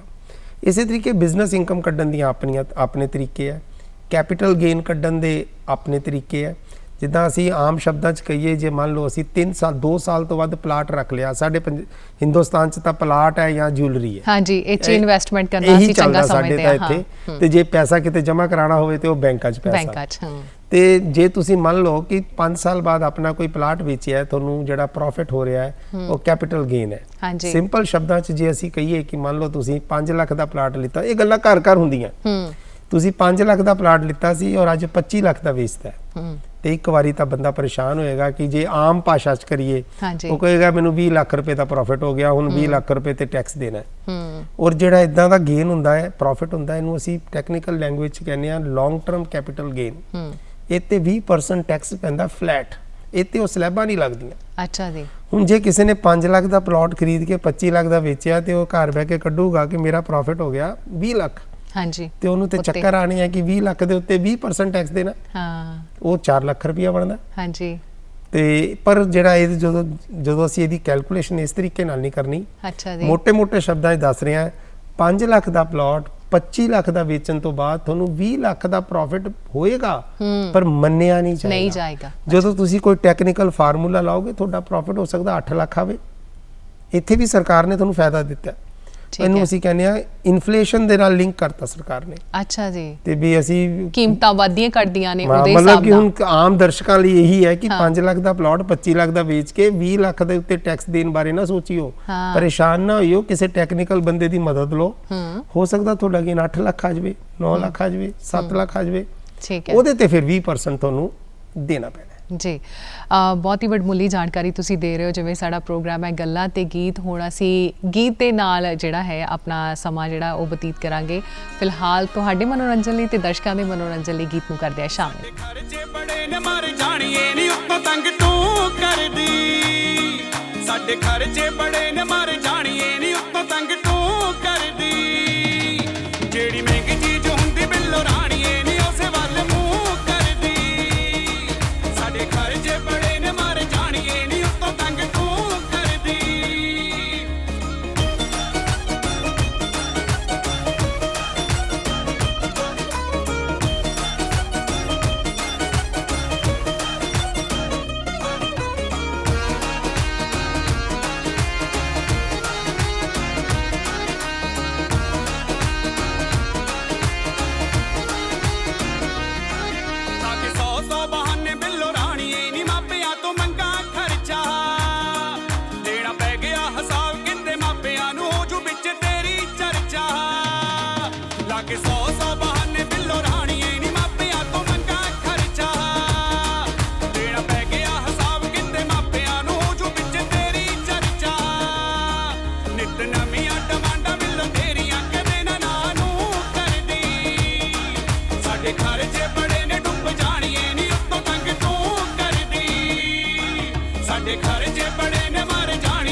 ਮੁੜ ਤੋਂ ਜੀਆਂ ਨੂੰ ਆਖਦੇ ਹਾਂ। ਪ੍ਰੋਗਰਾਮ ਚੱਲ ਰਿਹਾ ਗੱਲਾਂ ਤੇ ਗੀਤ। ਅੱਜ ਅਸੀਂ ਇਨਕਮ ਟੈਕਸ ਦੀ ਪਲੈਨਿੰਗ ਤੇ ਇਨਕਮ ਟੈਕਸ ਦੀ ਵਿਵਸਥਾ ਦੇ ਬਾਰੇ ਗੱਲਬਾਤ ਕਰ ਰਹੇ ਹਾਂ। ਕੀ ਨਿਯਮ ਨੇ ਇਹਦੇ। ਸੋ ਗੱਲਾਂ ਬਾਤਾਂ ਦੇ ਵਿੱਚ ਸਾਡੇ ਜਿਹੜੇ ਮਾਹਿਰ ਮਹਿਮਾਨ ਵੀ ਮੌਜੂਦ ਨੇ, ਡਾਕਟਰ ਰਾਜੀਵ ਪੁਰੀ ਜੀ, ਐਸੋਸੀਏਟ ਪ੍ਰੋਫੈਸਰ DAV ਕਾਲਜ ਦੇ। ਔਰ ਡਾਕਟਰ ਸਾਹਿਬ, ਜਿਵੇਂ ਤੁਸੀਂ ਪਹਿਲਾਂ ਦੱਸਿਆ ਕਿ ਬਹੁਤ ਸਾਰੀਆਂ ਜਿਹੜੀਆਂ ਇਨਕਮ ਹੁੰਦੀਆਂ ਨੇ ਸਾਨੂੰ, ਹੈ ਨਾ, ਤੇ ਲੱਖਾਂ ਸਾਧਨ ਨੇ ਸਾਡੇ ਕੋਲ ਇਨਕਮ ਦੇ। ਪਰ ਜਦੋਂ ਅਸੀਂ ਪੰਜਾਬ ਦੀ ਗੱਲ ਕਰਦੇ ਹਾਂ, ਪੰਜਾਬ ਸੂਬਾ ਜਿਹੜਾ ਸਾਡਾ ਪ੍ਰਧਾਨ ਹੈ ਖੇਤੀਬਾੜੀ ਦੇ ਵਿੱਚ, ਖੇਤੀਬਾੜੀ ਦੀ ਵੀ ਜਿਹੜੀ ਇਨਕਮ ਹੁੰਦੀ ਹੈ ਤੇ ਕਈ ਵਾਰ ਕਿਸਾਨਾਂ ਨੂੰ ਵੀ ਪਤਾ ਨਹੀਂ ਹੁੰਦਾ ਕਿ ਕਿੰਨੀ ਸਾਡੀ ਆਮਦਨ ਉੱਤੇ ਕਿੰਨਾ ਟੈਕਸ ਲੱਗੇਗਾ ਜਾਂ ਕਿੰਨੀ ਛੋਟ ਮਿਲਦੀ ਹੈ। ਥੋੜਾ ਜਿਹਾ ਇਹਨਾਂ ਦੇ ਬਾਰੇ ਵੀ ਜ਼ਰੂਰ ਦੱਸਿਆ ਜਾਵੇ। ਜਿੱਥੇ ਤੱਕ ਖੇਤੀਬਾੜੀ ਵਾਲੀ ਆਮਦਨ ਦਾ ਸਵਾਲ ਹੈ, ਇਸ ਮਾਮਲੇ 'ਚ ਕੇਂਦਰ ਸਰਕਾਰ ਨੇ ਬੜਾ ਇੱਕ ਸੌਫਟ ਜਿਹਾ ਰਵੱਈਆ ਅਪਣਾਇਆ ਹੈ ਕਿ ਐਗਰੀਕਲਚਰ ਇਨਕਮ ਤੇ ਕੋਈ ਇਨਕਮ ਟੈਕਸ ਨਹੀਂ ਹੈ ਸਾਡੇ ਦੇਸ਼ 'ਚ। ਅੱਛਾ ਜੀ। ਵੀ ਸਿੰਪਲ ਸਧਾਰਨ ਭਾਸ਼ਾ 'ਚ ਗੱਲ ਕਰੀਏ ਕਿ ਜਿਹੜੇ ਸਾਡੇ ਭਰਾ ਖੇਤੀ ਕਰਦੇ ਹੈ ਔਰ ਜਿੰਨਾ ਮਰਜ਼ੀ ਕਮਾਈ ਕਰਨ ਖੇਤੀ ਤੋਂ, ਉਹਨਾਂ ਨੇ ਕੋਈ ਆਮਦਨ ਕਰ ਨਹੀਂ ਦੇਣਾ, ਉਹਨਾਂ ਨੂੰ ਕੋਈ ਆਮਦਨ ਕਰ ਦਾ ਅਧਿਕਾਰੀ ਆ ਕੇ ਤੰਗ ਨਹੀਂ ਕਰ ਸਕਦਾ। ਠੀਕ ਹੈ। ਮੰਨ ਲਓ ਇੱਕ ਵੱਡਾ ਡਰ ਹੁੰਦਾ ਹੈ, ਜੇ ਅਸੀਂ ਖੇਤੀ ਕਰਦੇ ਹਾਂ, ਜੇ ਕੱਲ ਨੂੰ 15 ਲੱਖ ਦੀ ਗੱਡੀ ਲੈ ਲਈ ਤੇ ਸਾਨੂੰ ਕੋਈ ਚਿੱਠੀ ਆ ਜਾਊਗੀ, ਜੇ ਅੱਬਲ ਤੇ ਜੇ ਚਿੱਠੀ ਆ ਵੀ ਜਾਂਦੀ ਹੈ, ਕੋਈ ਨੋਟਿਸ ਆ ਵੀ ਜਾਂਦਾ, ਤੇ ਘਬਰਾਉਣ ਦੀ ਕੋਈ ਲੋੜ ਨਹੀਂ ਹੈ। ਤੁਸੀਂ ਉਹਨਾਂ ਨੂੰ ਆਪਣਾ ਸੋਰਸ ਦੱਸੋ ਵੀ ਅਸੀਂ ਤਾਂ ਖੇਤੀਬਾੜੀ ਕਰਦੇ ਹਾਂ ਔਰ ਸਾਡੇ ਕੋਲ ਤਾਂ ਕੋਈ ਟੈਕਸ ਹੈ ਨਹੀਂ, ਤੇ ਉਸ ਤੋਂ ਬਾਅਦ ਤੁਹਾਡੇ ਨੂੰ ਕੋਈ ਪਰੇਸ਼ਾਨ ਨਹੀਂ ਕਰਨਗੇ ਕਿਸੇ ਕਿਸਮ ਦੀ। ਠੀਕ ਹੈ। ਤਾਂ ਜਿਹੜਾ ਆਮਦਨ ਕਰ ਰਹਾ ਉਹ ਖੇਤੀਬਾੜੀ ਵਾਲੀ ਇਨਕਮ ਤੇ ਨਹੀਂ ਲੱਗਦਾ। ਪਰ ਅੱਜ ਕੱਲ ਸਾਡੇ ਪੰਜਾਬ 'ਚ ਵੀ ਕੀ ਪੂਰੇ ਸਾਡੇ ਦੇਸ਼ 'ਚ ਹੀ ਲੋਕ ਖੇਤੀ ਦੇ ਨਾਲ ਫੈਕਟਰੀਆਂ ਵੀ ਲਗਾਉਣ ਲੱਗ ਪਏ। ਇੱਕੋ ਹੀ ਬੰਦਾ ਉਹਦਾ ਖੇਤ ਵੀ ਹੋਊਗਾ ਔਰ ਇੱਕੋ ਬੰਦਾ ਫੈਕਟਰੀ ਵੀ ਲਾਊਗਾ, ਤੇ ਉਹਦੇ 'ਚ ਕੁਝ ਜਿਹੜੇ ਚਲਾਕ ਲੋਕ ਹੁੰਦੇ ਆ, ਉਹ ਤੁਹਾਨੂੰ ਪਤਾ ਹੀ ਹੈ ਸਾਰੇ ਕਿ ਉਹ ਕੁਝ ਚਲਾਕੀ ਵੀ ਕਰਦੇ ਆ, ਉਹ ਕਮਾਉਂਦੇ ਫੈਕਟਰੀ ਤੋਂ ਹੈ ਤੇ ਸ਼ੋ ਇਸ ਤਰ੍ਹਾਂ ਕਰਦੇ ਜਿਵੇਂ ਖੇਤੀਬਾੜੀ ਇਨਕਮ ਸ਼ੋ ਕਰਦੇ, ਤੇ ਉਹ ਸਰਕਾਰ ਨੂੰ ਵੀ ਪਤਾ ਨੌਲੇਜ ਵੀ ਇਹ ਗੱਲਾਂ ਉਹਨਾਂ ਦੇ ਵੀ ਹੈਗੀ ਆ ਸੰਗਿਆਨ 'ਚ, ਤੇ ਇਹੋ ਜਿਹੇ ਬੰਦਿਆਂ ਵਾਸਤੇ ਸਰਕਾਰ ਨੇ ਥੋੜੀ ਸਖਤੀ ਕੀਤੀ ਹੈ ਕਿ ਜੇ ਕੋਈ ਬੰਦਾ ਖੇਤੀਬਾੜੀ ਪਿਓਰ ਖੇਤੀਬਾੜੀ ਕਰ ਰਿਹਾ ਕੋਈ ਟੈਕਸ ਨਹੀਂ। ਠੀਕ ਹੈ। ਉਹਨੇ ਜਿੰਨੇ ਮਰਜ਼ੀ ਪੈਸੇ ਕਮਾਵੇ, ਪਰ ਜੇ ਖੇਤੀਬਾੜੀ ਦੇ ਨਾਲ ਕੋਈ ਉਹਨੇ ਫੈਕਟਰੀ ਵੀ ਲਾਈ ਹੈ, ਉੱਥੋਂ ਵੀ ਕਮਾਈ ਹੋ ਰਹੀ ਹੈ ਔਰ ਉਹਦੀ ਖੇਤੀਬਾੜੀ ਦੀ ਆਮਦਨ 5000 ਤੋਂ ਜ਼ਿਆਦਾ ਹੈ ਔਰ ਫੈਕਟਰੀ ਦੀ ਆਮਦਨ ਜਿਹੜੀਆਂ ਤੁਹਾਨੂੰ ਸਲੈਬਾਂ ਦੱਸੀਆਂ 2.5 ਲੱਖ ਜਾਂ 3 ਲੱਖ ਜਾਂ 5 ਲੱਖ ਔਰ ਨਵੀਆਂ ਸਲੈਬਾਂ ਦੇ ਵਿੱਚ 2.5 ਲੱਖ ਹੀ ਹੈ ਸਾਰਿਆਂ ਲਈ, ਜੇ ਉਸ ਤੋਂ ਜ਼ਿਆਦਾ ਵੈ ਫਿਰ ਇੱਕ ਸਪੈਸ਼ਲ ਤਰੀਕਾ ਹੈ ਟੈਕਸ ਦਾ।